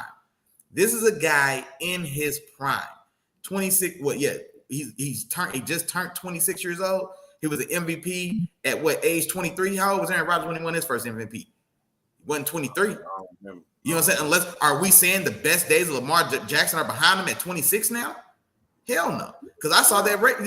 That's what I'm saying. So he's still got excellent ball ahead of him. And then honestly, I mean, there's other things as well we can talk about, man, the talent level around him on that team and etc. Like I said, the Ravens went out and got Roquan Smith, and then you know what they did for Lamar on offense? They went out and got a 37-year-old Deshaun Jackson. You know what I'm saying? So there's problems all right now, man. But I'm not the person you want to you arguing it with, though. It's the Ravens. The Ravens are the no, for sure. Just as we talking about it. Our dog Isaiah back here, man, he said 3 of the years are 50 mil and then 1 is 59. Okay, but it averages out to 45, my dog. That's what I'm saying. I'm not saying that he might not touch 50 in one of those years or 2, but it averaged out to 45 a year, bro. It averaged out to 45 at the base value of the contract. Well, anyway. And also make sure that that's not a cap hit as well. Also, because I don't know if there's going to be a year that pays out unless it was the first year with the signing bonus, etc. But especially this far into the contract, like I don't know if there's going to be a year that pays out $59 million. So also make sure, bro, that those ain't cap hits, because the cap hits are, like I said, the cap hits will oftentimes trump the actual paid out salary for that year. So if it's a cap hit that hits for 59. That doesn't necessarily mean that he in 2027 that he's going to be paid $59 million that year. Like, no, that's the prorated cap hit. That's why you get so much money in the signing bonus in the front is so large, because all that money gets pushed back. Like that's how it works. Gotcha. He said Lamar isn't worth 40. All right, now you're trolling, bro, because Daniel Jones is worth 40. Daniel Jones, the market has told us that Daniel Jones is worth 40 for 15 touchdowns. Daniel Jones. No. The market tells us this. The market dictates value, bro. Daniel Jones is worth 40. I'm not gonna hear that Lamar Jackson ain't worth 40 million, bro. You gotta try again. Daniel Jones is worth 40. It can't nobody say he's not. He just cashed that check yesterday. He's worth 40, bro. Period. All right, Willie Jack, man. But look, man, it's about that time, Willie Jack. We got some quarterbacks to get to, man. We've been running through this news, man. I know we had a lot. Well, it feels good to be back, Chop. Well, tell me about it then. Well, tell me about it, because it's about time for us to pay some bills, bro. Talk to him. Hey, man, y'all know what's going on, man. Today's episode, man, the return of your dogs, man. Season 3 back in full effect, man, and brought to you by a oldie but a goodie, man. You know the OG, man. The 3 amigos, man. That's like, that share, and subscribe. That's a 3-piece spicy, 3 the hard way. You cannot go wrong. Like, share, and subscribe. Now, we say this every time. We say that the last 2 years. We ain't gonna stop saying it now in year 3. Not only do you need to like, share, subscribe, man, you got to ring the bell, man. You got to ring the bell to get your bell rung, man. You see, we moved on up. We on YouTube now. We in the penthouse. We're sitting up top. Ring the bell, subscribe, tap in with your dog so you know what's going on. And when you come through the penthouse, man, don't forget to holler at the OG, the 3 amigos, and like, share, and subscribe. And now back to the regularly scheduled programming. Let's go. All right, Willie Jack. Let's go and jump into it. Like I said before, man, it's draft season. Draft season is now here, now in full effect, man. And it's about that time. It's about that time for us to jump into, our QB prospects, man, and break them down and rank them from 5 to 1. We'll kind of start it off and go back and forth. Willie Jack, I'm going to turn it over to you first, man. I'm going to let you go first. Let you do 5. I'll come with 5 and 4, and then you come back with 4 and 3, and then, you know how we do it all the way until we get to 1, man. So you come on with your number 5 guy, and I come back with 5 and 4 for you. Gotcha, man. Number 5, man, I'm going to get the party started, man. I'm gonna go Hendon Hooker from Tennessee. And honestly, man, watching the film on Hendon Hooker in Tennessee is strange and it's weird. Like I didn't even feel like I was able to break it down the same way or the same like process or thought process when I'm looking at standard film, because that offense in Tennessee is so unique. And then their coach, Josh Heupel, if I'm saying his name right. And what's funny is he actually was the offensive coordinator at Mizzou, at Missouri University. You know what I'm saying? Man, back in the day, I think when we had like Blaine Gabbert. And so I remember that offense back then at Mizzou. I wasn't really a fan of it, man. They've got crazy wide splits and stacked formations. It's really its own special brand of football. And so like when you're trying to look for like progressions and anticipation throws and etc., there's just not a lot of that. Like they go 4 wide often, and both it's a 2x2 where one side is all the way, both receivers are stacked on or outside the numbers. It's crazy. And then the other 2 may be stacked pretty tight as well, or they may be spaced out in more traditional settings, but still wide. There's still somebody, both numbers are covered by a receiver. You know what I'm saying? Which is not the norm in any feasible offense or any traditional offense we're ready to see. So the spacing is way crazy. And then they'll have routes where only half of the field is live. So they'll have 4 receivers, and one side of the field would just kind of just jog up the field lackadaisically, almost, I mean, not even trying to fool you like it's a run play. They're just jogging because they just got you out there. And then they're only running a 2-man route on the other side, or the back might swing up. It's just a weird offense. And so if you're looking for, like how he's running through progressions, man, don't nobody know how that shit's supposed to run. Like, I can't, half the time one side of the field doesn't even run routes. They're just out there to just take away or draw your attention. And then he's only got 2 guys running. And there's always some style of it. There's a lot of option routes as well. And so it's hard to look at from that aspect. And so I couldn't really get a good read as far as anticipation or processing, etc. But the things that I did see, for one, he's got very good size, and he's got great size. He stands tall, and he's got good poise in the pocket. And so he's playing in the SEC. Now that Georgia game was ugly for him. I think, man, he got beat. Man, he got beat to sleep in that game. He got sacked like 6 or 7 times. He got hit another 4 or 5 times. I mean, it was a rough game as far as his protection and everything goes, but still found ways to find success. I think he did throw a bad pick 6 in that one. But the thing about it is, like, the more and more, like, as I started watching it, I generally start with the better games that I can find first. I want to see you against Georgia. I want to see you against Alabama. I want to see you against the guys that are going to be in the league. You know what I'm saying? And so that Georgia game, I had to come back to it, because then when I started watching a little more, he lit Alabama. Oh yeah. I see, exactly. Yeah, he did his thing, and then that's why I seen that.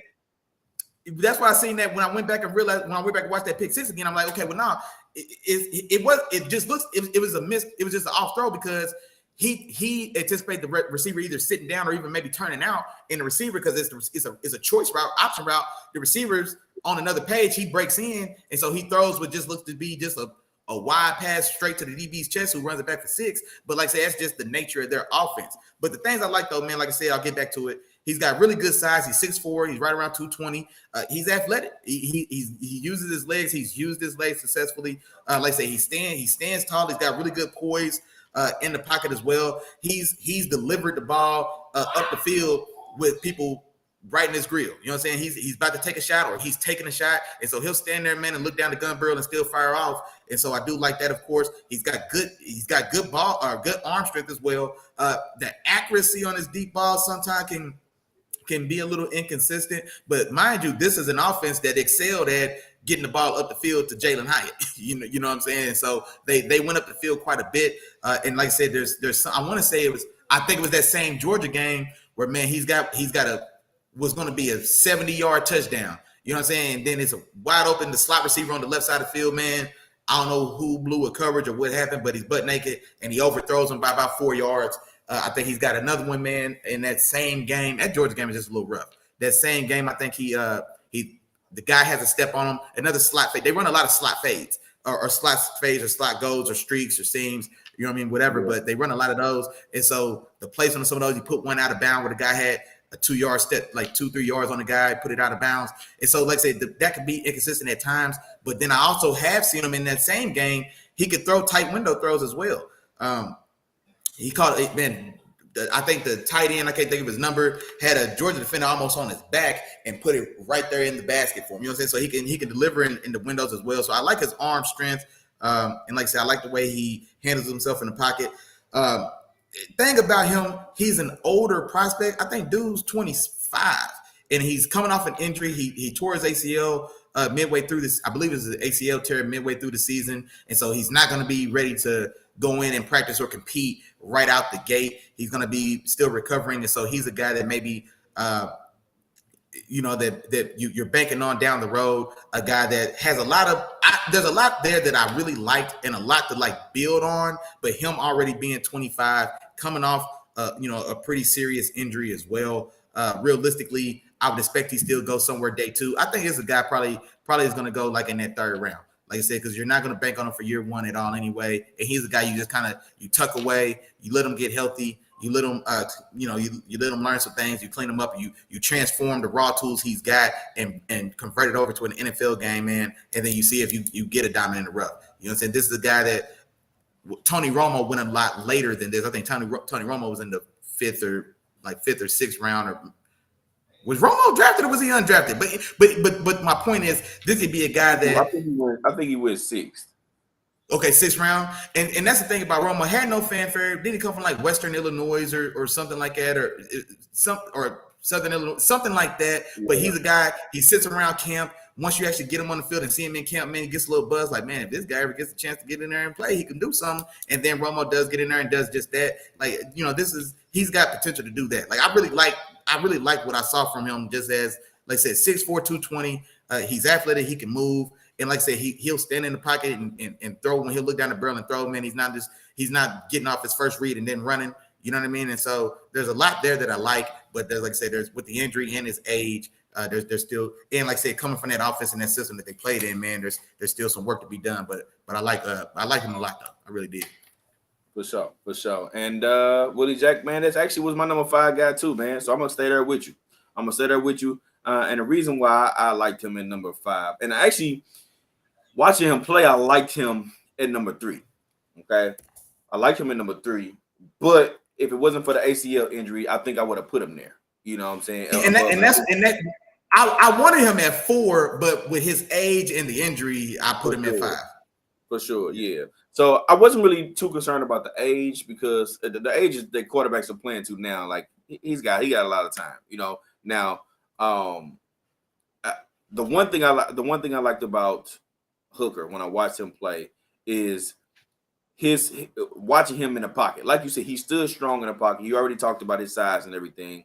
First and foremost, not necessarily his size, but the way he threw and way he released the ball. The first person I thought about is Tyrod Taylor. The way he threw the ball, just throwing the ball, essentially.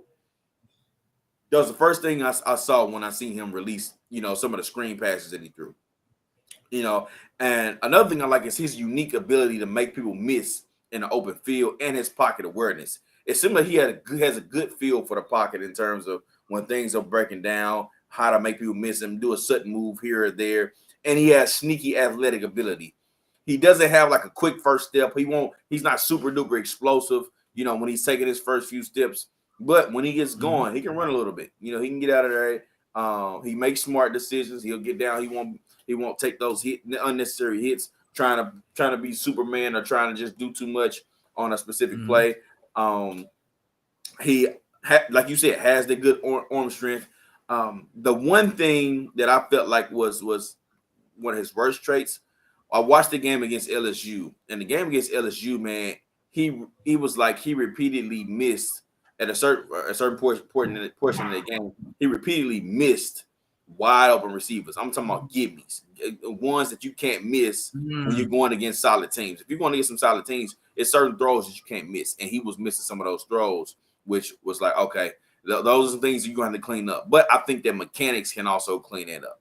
I think that if he gets with the right coach, a coach that can really get them together and coach up those mechanics, fix arm, fix the release, fix stride, in throws and things like that. I think that he could fix those things. So that's where I feel I like this motion. I like this throwing motion, and I thought his footwork was pretty solid as well.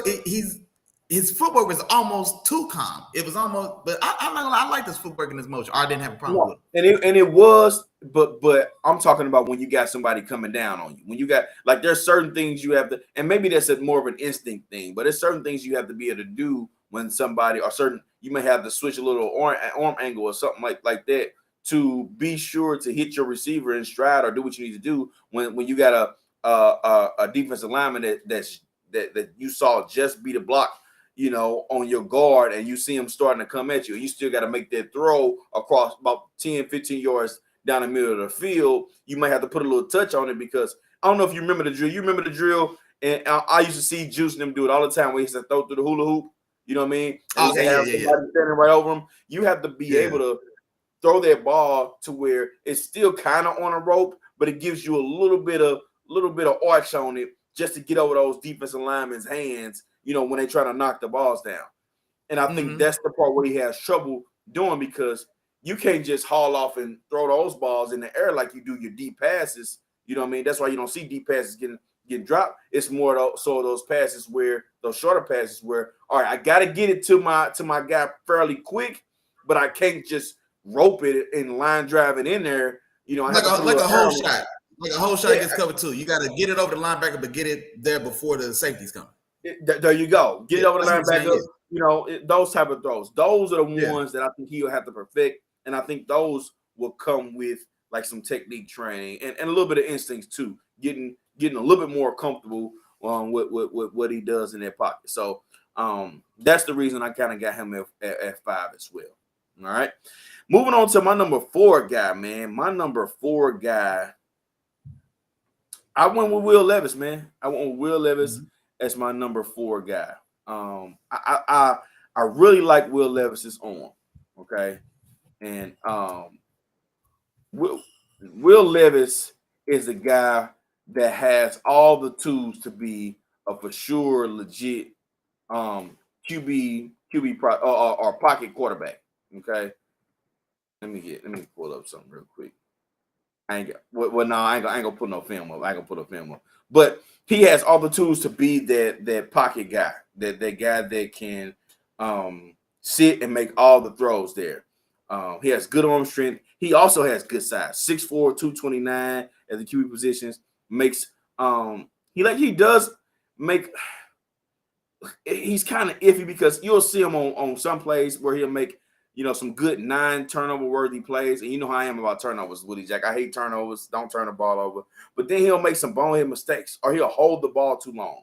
Those were the things that kind of put him at 4 for me, because those are thinking things. Those are brain things. And I saw Isaiah came in and he put some things in there, and I thought he made some good analogy. And one of the things he said was he had like the Herbert type arm, but like Sam Darnold decision making. You know what I'm saying? Now, with Will Levis coming out, I do, like I said, I like his I like his arm. He has all the talent in the world. He can make every throw. You know what I mean? He has tremendous accuracy, short and long. You know what I'm saying? He can make every throw on the field, which those are the things that kind of attract you, because you will see him make a boneheaded play, or he'll hold the ball too long, but then the next play he'll throw a dime 30, 40 yards down the field to his receiver, for a big play or a touchdown or something like that. Okay. And his pocket awareness, man, leaves a lot to be desired, man. He can definitely improve in his pocket awareness. He doesn't necessarily feel the rush coming, especially the rush in front of him. It was a couple plays I seen. He's looking downfield. The rush is coming straight at him, beelining, and the defender's getting ready to, dive through his chest, and that's kind of some of the things that he didn't necessarily see coming. So he didn't have the instincts to notice when the rush was coming. But just on a good thing, man, all the qualities that you look for in like that in your pocket QB, Will Levis have. He can make all the throws. He's tall. He stands in there. It's just the decision making and holding on to the ball a little bit longer. Is the reason why I felt like he needed a little bit of work, and that's the reason why I got him at 4 behind the 3 guys that I got left. Yeah, and I'm not gonna lie, man. Seeing your list, the way your list is shaping out right now, we may have the same list, man. I also went with Levis at 4, and honestly, man, like he was the guy that underwhelmed the most to me. Like, he was the guy before the combine. He was the guy getting Josh Allen comps. Big Josh is my dog, so I want to see Big Josh. But he doesn't have the athletic ability at all of a Josh Allen. Man, I think his athleticism was way oversold. His athleticism is more Tebow than it is Big Josh. You know what I'm saying? He's a big body. And I wouldn't even give him Tebow. Tebow was more athletic than him. Bro, yeah, that's what I'm saying. Like his athleticism was oversold, and just like you said, just like Isaiah said, man, the first line I wrote was a big armed bad decision maker. You know what I'm saying? A big armed bad decision maker, and that's exactly who he is, man. And this is the thing about it, and why he's at 4 and maybe not at 3 or whatnot, is because he's experienced.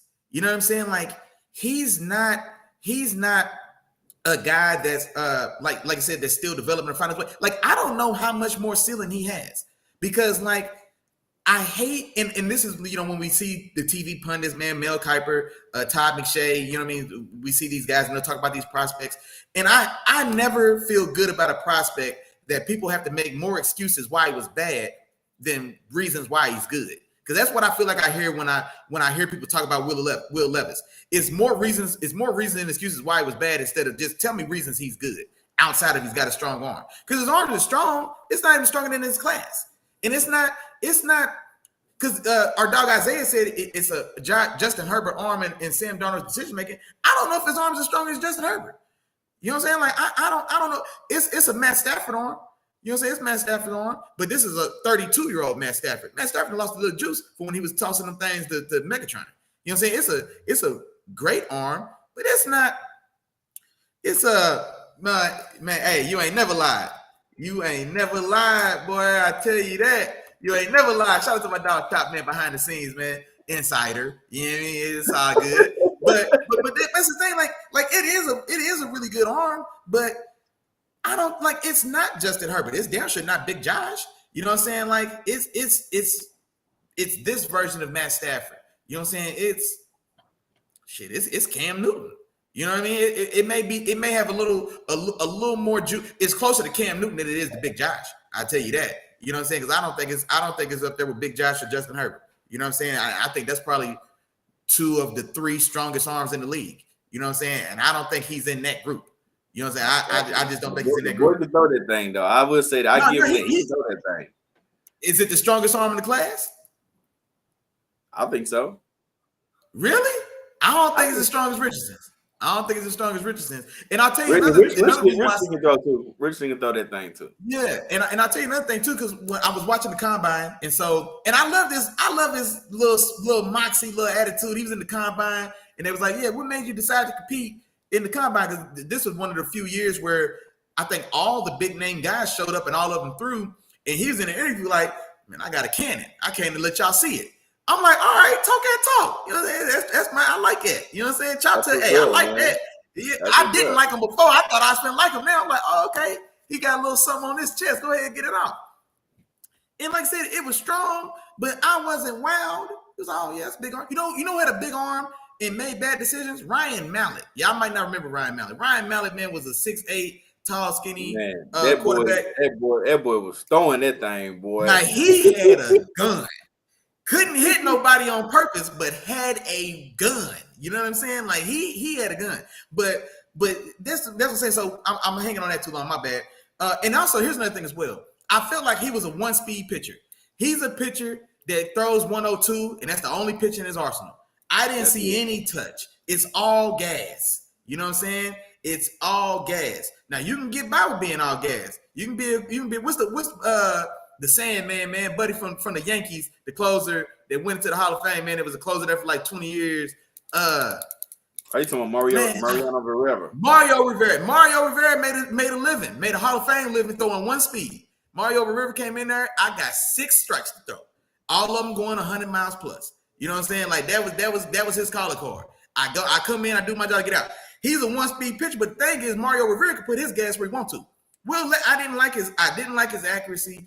And then I agree with you on what you said. Like, he will make a throw that's like on a 30-yard rope. And it's like, okay, damn, that looks good. But I hate having to wait. I hate having to watch 12 terrible decisions, 12 terrible throws before I see that one. And the reason why I can't have as much patience for it is because, like I said, he's an experienced starter. Like, he's a guy, he's closer to his ceiling than he is his floor. You know what I'm saying? Like, I don't know how much better he's getting. You know what I mean? Like, he's an established, he's an experienced veteran college quarterback. So he doesn't have the excuse of youth or inexperience on his side that maybe I can give him a pass. Because, and then the whole thing about, I didn't like his accuracy. I didn't see any touch. I saw all one speed. I don't like his footwork, like lazy drops, like 3.5 step drops. 5.5 step drops. You know what I mean? Too many hitches before you let it go. And now you've missed the window. You know what I'm saying? When I see him in the pocket and see him dropping back, he reminds me of Joe Flacco. Joe Flacco was pretty gangly Yeah, Joe Flacco had a gun too. Now we ain't. Yeah, Joe Flacco. Yeah, Joe Flacco's a better athlete than him. Young Joe Flacco's a better athlete than Will Levis. Strange as that sounds. No. Maybe I'm going too far.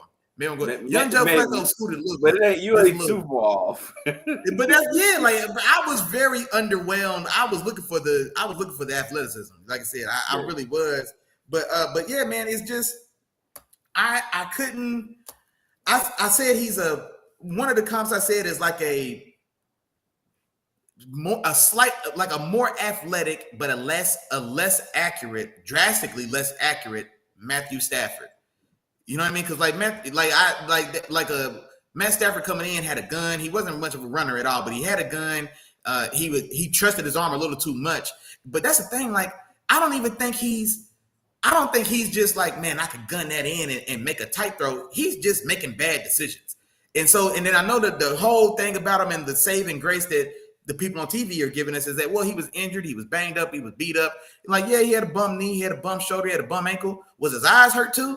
Because he's making bad decisions. The decisions weren't there. Like, if you're hurt, I still want the ball to go to the right place, but maybe you couldn't get it there because you're hurt, or you couldn't get it there because you're injured.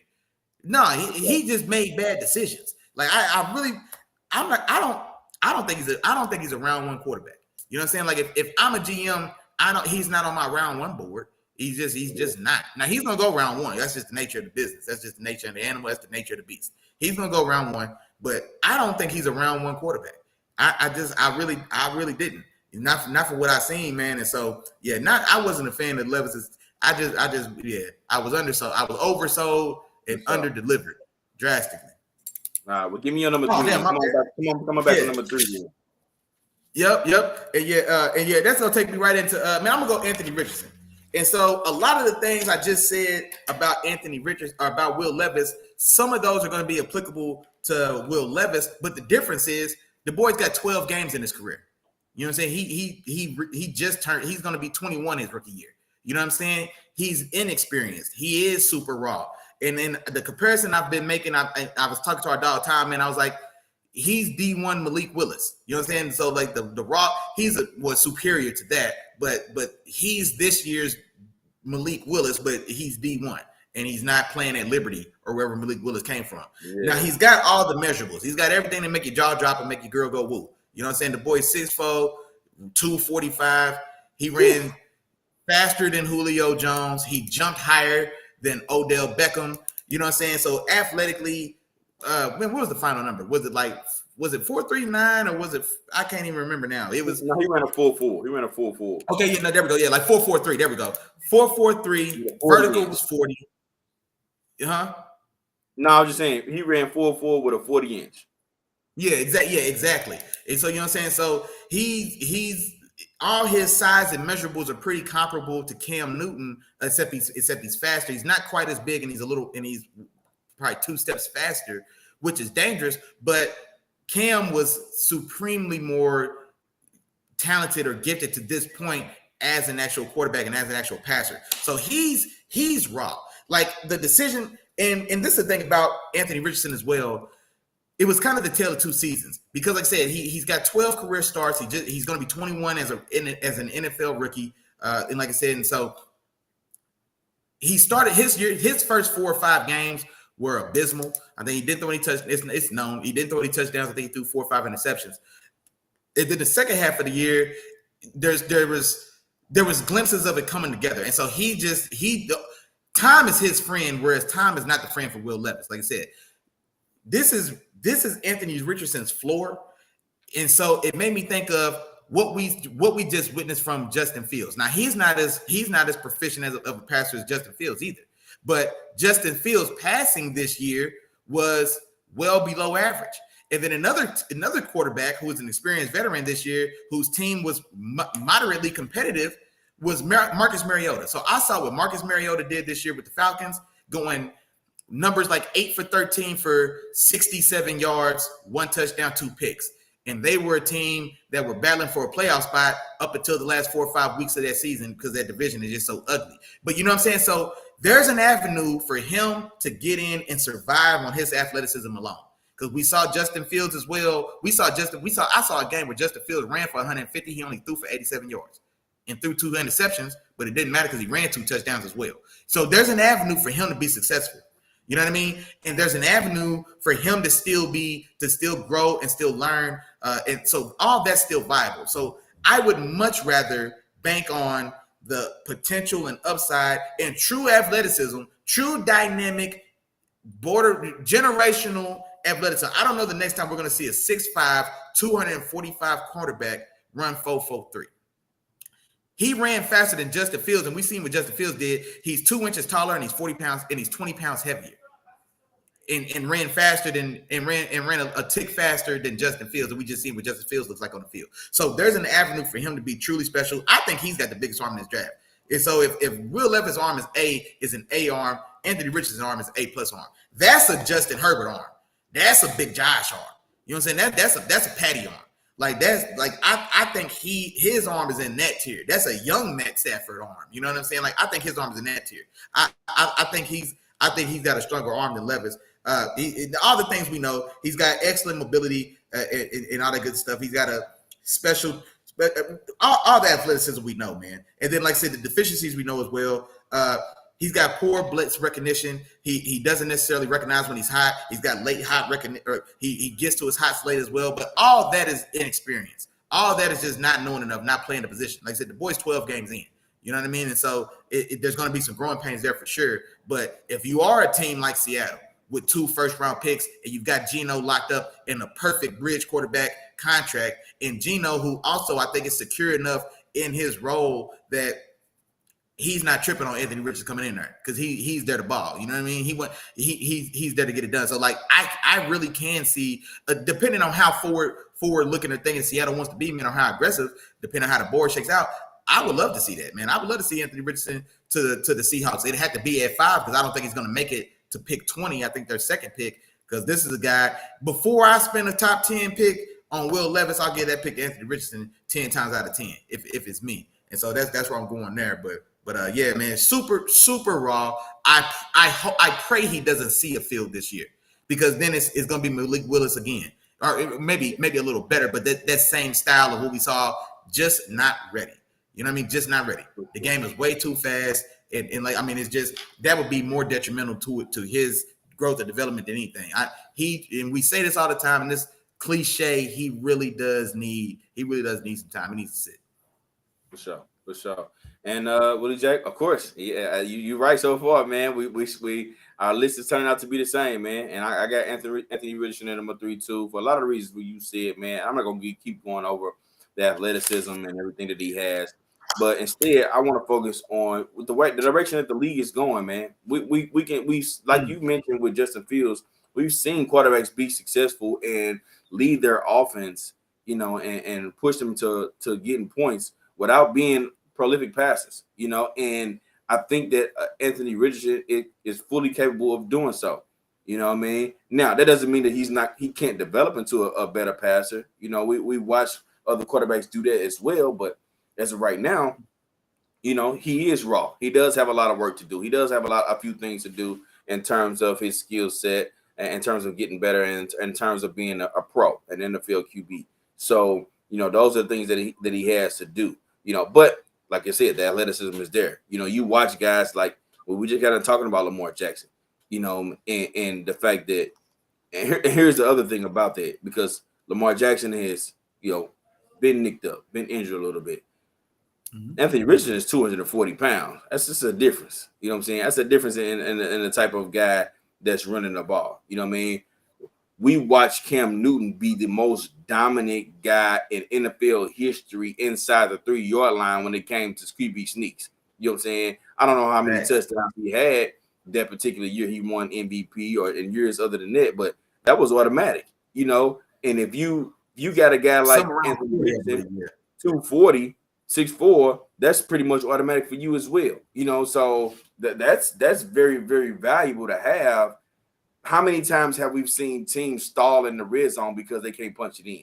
You know what I mean? How many times did we see in that Super Bowl where now don't get me wrong, this is not the rugby scrum. Yeah, they call it the rugby scrum, and they're trying to come up with rules to take that out. It's just trash. That's BS. But anyway, we watch them in short yardage situations, and that be so important. So to add a guy like that instantly, he changes the game for you just for that aspect of the game alone. You know what I mean? He don't need to know how to throw the ball to get those yards that are needed in those crucial moments. You know what I'm saying? So that that is where it needs to be. Other than that, man, a natural throw of the ball. You watch his arm motions, you see his athletic ability, you see him change arm motions. I see him do that. Like he has a skill set that's there. You know what I mean? It's just about coaching him. I don't want him to play just like you said. I agree with you, Willie. I want him to see. I want him to learn how to play QB, get more experience, learn at that level, man. And when it's time, unleash the beast, man. Let that boy go. Yeah. Let him go. So, I'm anxious to see kind of how that plays out. Moving on to my number 2, Willie Jack. My number 2, it's CJ Stroud, man. Ohio State quarterback, man. CJ Stroud. I like CJ Stroud, man. I watch CJ Stroud. I watch this game, study a lot. Now he has some solid size as well. He's not, super big or anything, but he has some solid size.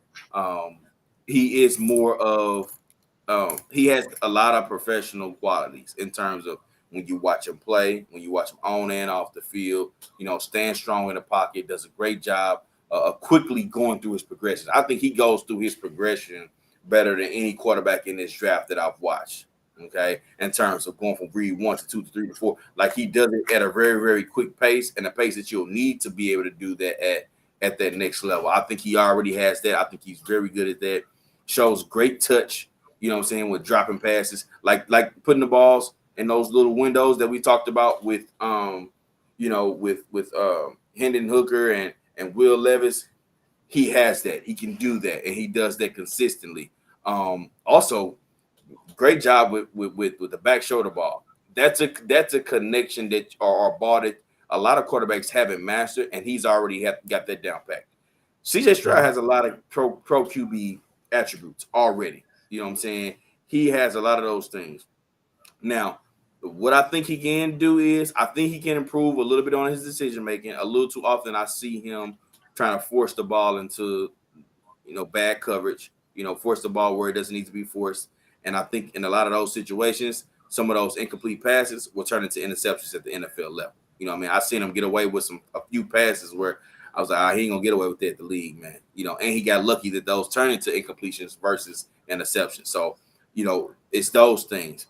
I also would like to see him utilize his legs a little bit more, man. Be more aggressive on the ground. I think he's decently athletic, and I just don't think he uses it as much, man. He prefers to be a pocket quarterback. He prefers to be a guy that sits back and and throws the ball out of the pocket. Whereas when some of the plays break down, instead of forcing those balls into bad coverage, use your legs, get out of the pocket, man. Get some yards on the ground. Lead a fight another down. And make that third down a 3rd and 6, a 3rd and 5 instead of a 3rd and 10 because it's an incomplete pass. So those are some things I would like to see better from him. But overall, man, he has a lot of pro qualities.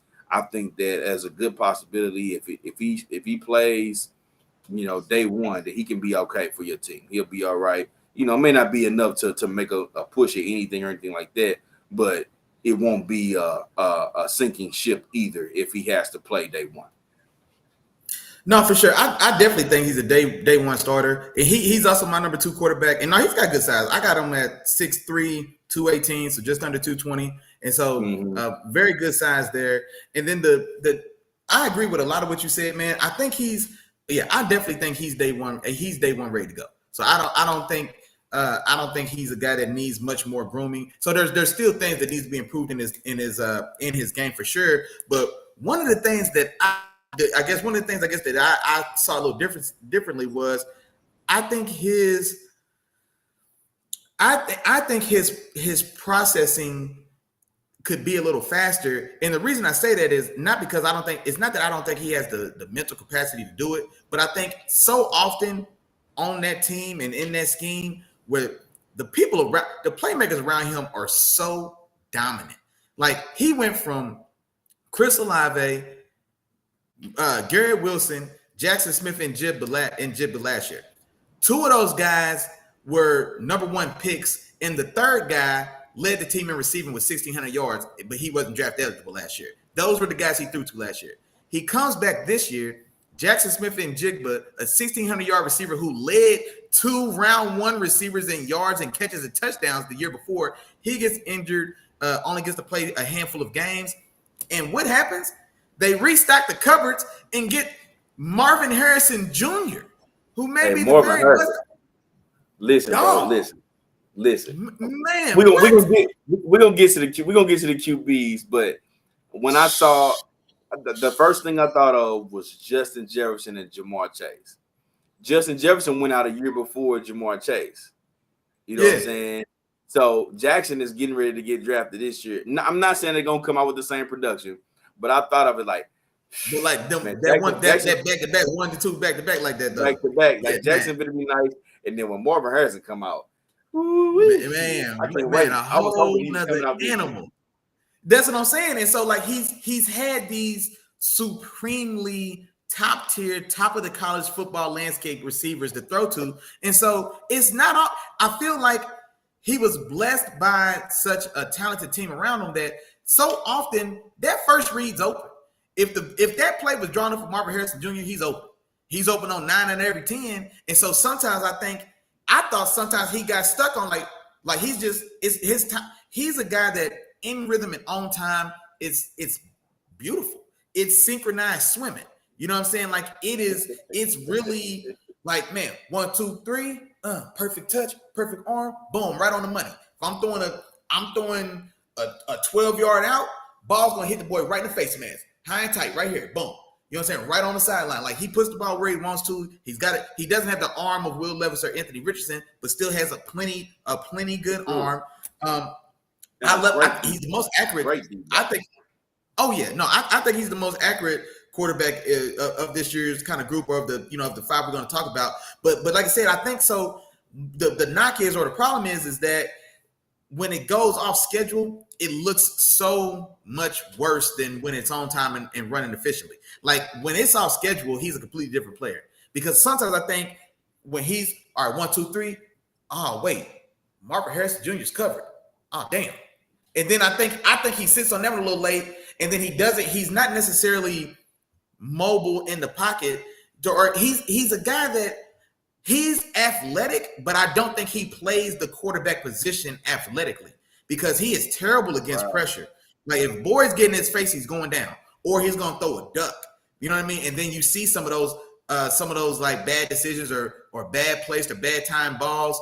And so I think a lot of that, but like I said, I don't think it's a matter of him not being able to read a process, but I think it's just, I think he was kind of, I hate using this word. I wish I could think of a better word. He's been a little spoiled by the talent around him that everything goes to schedule perfectly. And so it's not enough.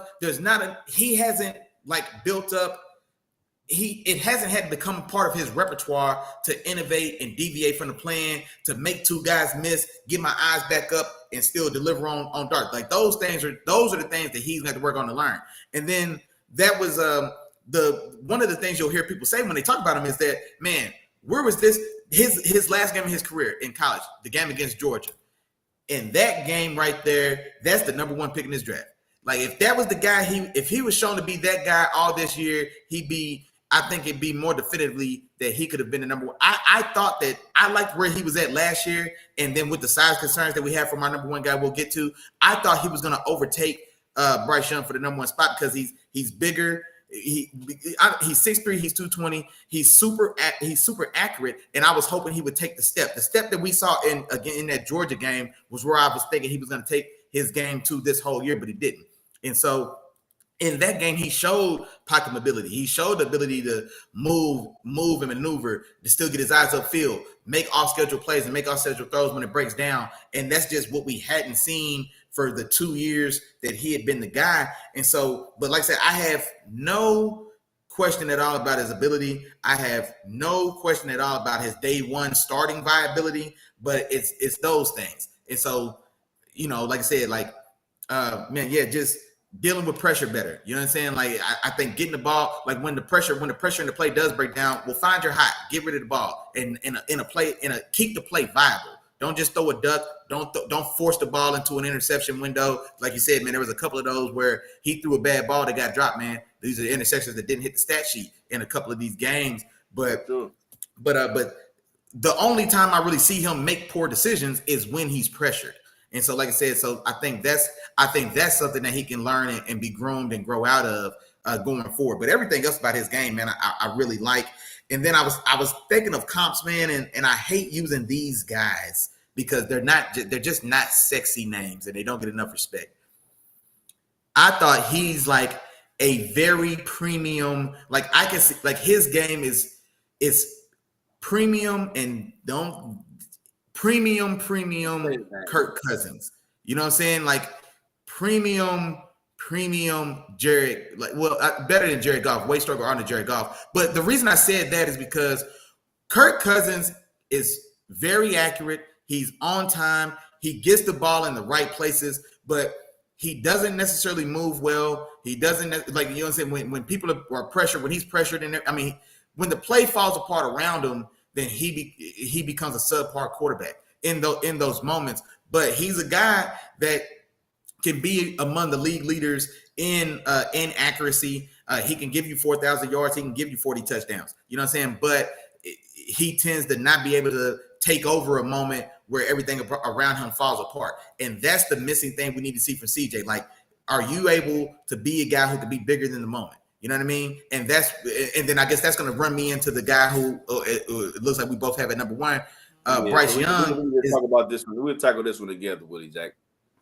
Okay, yeah. And so Bryce Young, he was listed at 6 foot 194. He comes in at the combine. He's 5'10". It would now 204. Now he gained about 15 pounds. He gained about 15 pounds for that combine scale because there's no way he played at 205 or 204, 205 all year. But only 5'10". I don't think he's gonna play a bit in the league either. He ain't gonna play. No. He'll be back around 190. But this is the thing about Bryce Young, and I've got it. The very first thing I wrote, my first line on my notebook was in all caps, anticipation. He throws with more anticipation than any of these guys, any of them.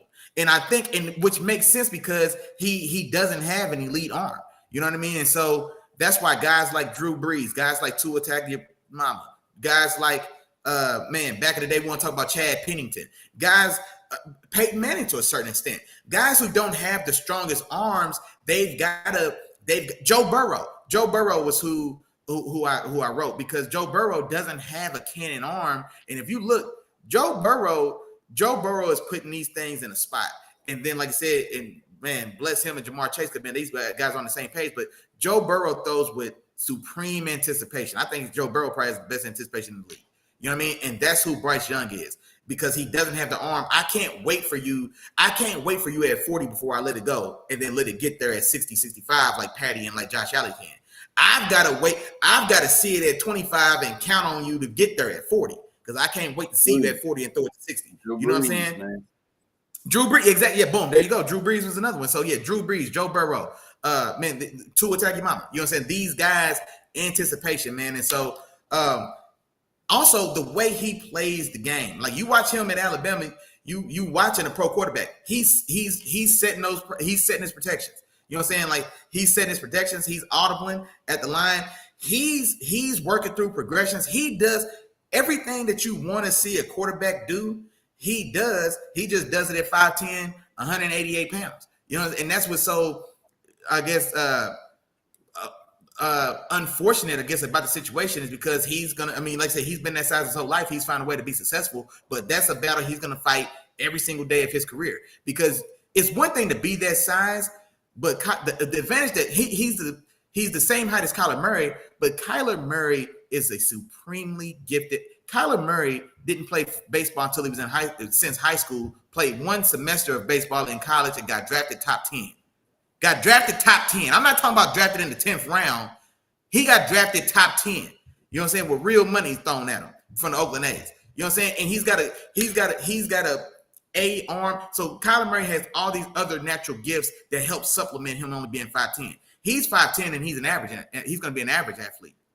You know what I'm saying? We saw how athletic Johnny Manziel was at Texas A&M, and the boy couldn't get the edge on 300-pound defensive ends in the league. You know what I'm saying? He that's the shortcoming he's going to have athletically. But the thing about it is he does everything else right. Like I said, he understands protections. He works through progressions. He is supremely patient in the face of pressure. That is his anticipation, and then his patience in the face of pressure and his mobility in the pocket are truly that's his special. You know what I mean? Because man, he worked through some trash, boy. He worked through some trash and found a way to throw some dimes. You know what I mean? And so he's really got everything he wants. The only knocks against him are an average arm and he's small. You know what I'm saying? His average arm and is small. His ball placement sometimes can be a little wonky, but it's not terrible. But I mean, if I had to just nitpick, you know, his placement, like he's making the right decision, but the ball placement may not always be pristine. You know what I mean? So I went to my 18-yard dig, but I put it on his back shoulder instead of his front shoulder. Or I should have put it right on him so I don't lead him into somebody. You know what I'm saying? So it's, or you know what I mean? Like I'm 12 and out to the sideline instead of put on his face mask. He had things like that. You know what I mean? But the prayers I made for him, man, I think he's a better playmaker, but a less accurate to it. I mean, small size, pretty accurate guy. But like I said, I don't think his accuracy is anything overly special. But he's accurate, but not an overly special accurate. But he's a great playmaker. Like I said, he has all those other prerequisites that we talked about, man. But the boy is he's 5'10". You know what I'm saying? 5'10" is slim. You know what I mean? Slim Jim. So there's quarterbacks that sit back. They can sit back and let the players come to them. They can sit back and let the play develop. And then there's quarterbacks that make plays. Pat Mahomes is a quarterback that goes and he can make plays. Josh Allen goes, makes plays. Burrow makes plays. You know what I mean? Herbert can make plays. Bryce Young makes plays. You know what I mean? And I'm glad that you mentioned that when you said that's his special, because that's the exact thing I was going to say. It's his ability in the pocket to maneuver and move around and move from left to right, work through his trash, still keep his eyes downfield and still hit a guy coming across the field or find an open guy or hit a guy running in stride. You know, it's like you said, that's his special. And I think that's the thing that he can carry with him that he does naturally. Those are things that he doesn't have to think about to do. Those are the things that that separate you from the rest of the pack. You know what I mean? Like you said, CJ Stroud is more accurate. And I think that CJ Stroud has more of the quote unquote tools. If you ran down the full tool list of quarterbacks, CJ Stroud may have a few more tools that you all look for in a QB, like your standard robotic QB. Bryce Young, he has a lot of those. He does good with those, but he has that special thing that will make him a difference maker at the next level, which is why I got him at that number one. You know, sometimes it's just, hey man, what you got that dog in you. You know what I'm saying? You got the better instincts, and he has that. You know, so of course, I think he's a good athlete, good accuracy on short and short intermediate throws, and I think he has a very quick release, can throw at different angles, can throw with his body in different positions on the run, you know, off over the right shoulder, over the left shoulder. Like he can do all those different things. And those are the things that kind of, like I said, makes him special. My only knock for him, yeah, of course, a lot of people talk about his size, and I just don't think the size is that huge of a deal.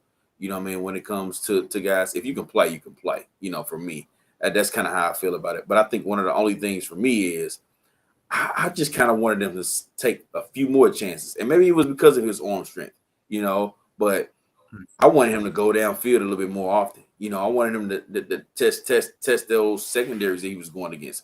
That's what I would have liked to see from Bryce Young. But everything else, man, I really love. And I think his package, what he brings to the table for a team, I think he instantly makes a team better. A team that needs a QB for sure. You know what I mean? And I see him, especially if the Bears trade out of that position, they go get if the Bears trade out of that position, whoever gets that spot, they coming for Bryce Young. So I keep it short and sweet and end it there, Willie J. No, for sure. No, I agree, man. Like I said, it's one of those things where, man, it's a shame the boy ain't even just. I mean, he's still slim. Even they say he played at 190. Boy, it was a slim 190. You know what I'm saying? Yeah. Like, boy, if He you probably about 170, 180, bro. man, I'm about to say if you told me he was 175 pounds, I wouldn't blink. You know what I mean? But they say he played around 190. I guess he had to, man, because he showed up at the combine 204. So, like I said, I don't know if he could have gained 30 pounds, but he definitely put on a good 15. And he definitely put on a good 15 for sure. But yeah, no, he's just real thin, man. But like I said, everything else is exactly what you would want. Like I said, but man, looks like your little nephew, man. Looks like your sophomore nephew out there running around, bro. Sometimes so it's crazy. It's big facts, bro. Big facts. Yeah. But yeah, but no, man. I was gonna say, man, we go ahead and recap it then, man. We had the same list this time, man. This doesn't happen all the time, man. So if y'all don't know by now, me and Chop, we put together these lists separately. We come together, man, and we trade punches back and forth. But sometimes, man, sometimes it's how the cookie crumble, man. We both had Hendon Hooker 5, Will Levis 4, Anthony Richardson 3, CJ Stroud 2, and then Baby Bryce Young number 1, man. So we tend to see things the same way this go round, man. You got anything, one more thing for the people before we get up out of here? That's essentially it for me, Willie Jack. That's it, man. We went through everything. I know we had a lot of news today, man. So appreciate y'all for whoever hung in there and stuck with us. You know, I know we went a little bit longer than we normally go today, and we imagine the episodes will be a little shorter from this point going forward, especially with this being the off season. Oh yeah, no, it was a heavy news day today for sure. But we definitely got the rankings. You know, they're gonna continue to come in, and I don't know, Willie Jack, you want to jump into the running backs for the next episode? You want to jump deep? What you feeling, man? Yeah, I ain't gonna lie, man. You said what now? I said I'll let you call it, man. You let me know. I ain't gonna lie, man. And I thought about it too, man. I think I was, and I don't know how you feel, but I was thinking, man, the cornerbacks, man. I'm excited to talk. This cornerback, bro, might be it's definitely a cornerback draft. It's a lot of them, man. But I don't know if you done dabbled in them a little bit yet. You sure you want to dig into that? You know that's my alley. No, I want you to see these boys. Like this cornerback class is like that, bro. There is a legitimately, man. I'm not gonna lie, man. I don't know about 50. There's 15 quality contributors like that's gonna be drafted in the top in the first 2 days, man. It's like, there's 15 kids that's gonna get drafted in the first 2 days, or there should. Okay. You know what I'm saying? Like, for sure. There's 8 dudes that really, maybe not 8. There's legitimately, like, man, it's a deep cornerback class, man, and a little bit of everything too, man. Like, it's a real good class. Like, I'm ready to hear you see what you think about some of these guys, man. I'm telling you, boy, I got a couple of ones in here, boy. Like, man, I can't wait for you to see these boys. All right, well, there we go, Willie Jack. That's what we going with. We said we going with that. That's what we going with, man. We gonna play. We're gonna do cornerbacks next week, man. And I think that's how we're gonna do it every episode, man. We're gonna call the next what we're gonna do next after the end of the episode, man. We just do it on the fly like that. We're gonna do some cornerbacks. We can talk about Will Witherspoons, man. We can jump into some of those. Oh guys. We'll play it by ear. Yeah, see what it's time for. Yeah. I'm ready to see my dog talk about these corners, boy. These hey, y'all better follow that TikTok we got going, man. These corners got your boy excited, man. I can't wait for you to see some of these dudes, bro. I'm telling you, boy, it's some ones out there, boy. It's some ones out there for you for sure. So yeah, man. Hey, we appreciate y'all, man. Want me to go ahead and close it on out? Don't close it on that, Willie Jack. Hey, there it is, man. That's it. That's all, man. We came, we saw, we conquered, man. Season 3, man, kicking off right now in the books for your dogs, man. We appreciate all the love, man. Like my dog said, man, we did go late tonight, man, but it was a heavy news week, man. So all the signings, the franchise tag stuff, man, Lamar's drama. So, man, we appreciate everybody that thugged it out with us, man. Shout out to the members, man. Mon Dukes is in the building. Our dog Tom came through, man. Isaiah was in the building. Baby Sis was in the building as well, man. We had, Christopher Connor. I missed you earlier. Christopher Connor tapped in from the Facebook, man. Man, we had a couple, man. Brooks Alexander was in the building, man. The list goes on. Y'all know what's going on, man. We're going to wrap it up quick, man. If I forgot to say your name, you know what's going on, man. Charge to my head, man. Don't charge to my heart. You know we thinking about you, man. We appreciate all the love and support, man. I'm telling you, man, we was excited to get back, man. We needed that break. Appreciate everybody coming through and rock with your dogs, man. We will be right back, man. Wednesdays at 7, man. You know what's going on, man. Y'all know what time it is. We don't wear no watches because we ain't got nowhere else to be but in here. Wednesdays, kicking flavor with your dogs, man. Wednesdays at 7 o'clock. And then, hey, until next time, man, cornerbacks up next. We'll holler. Peace. Peace.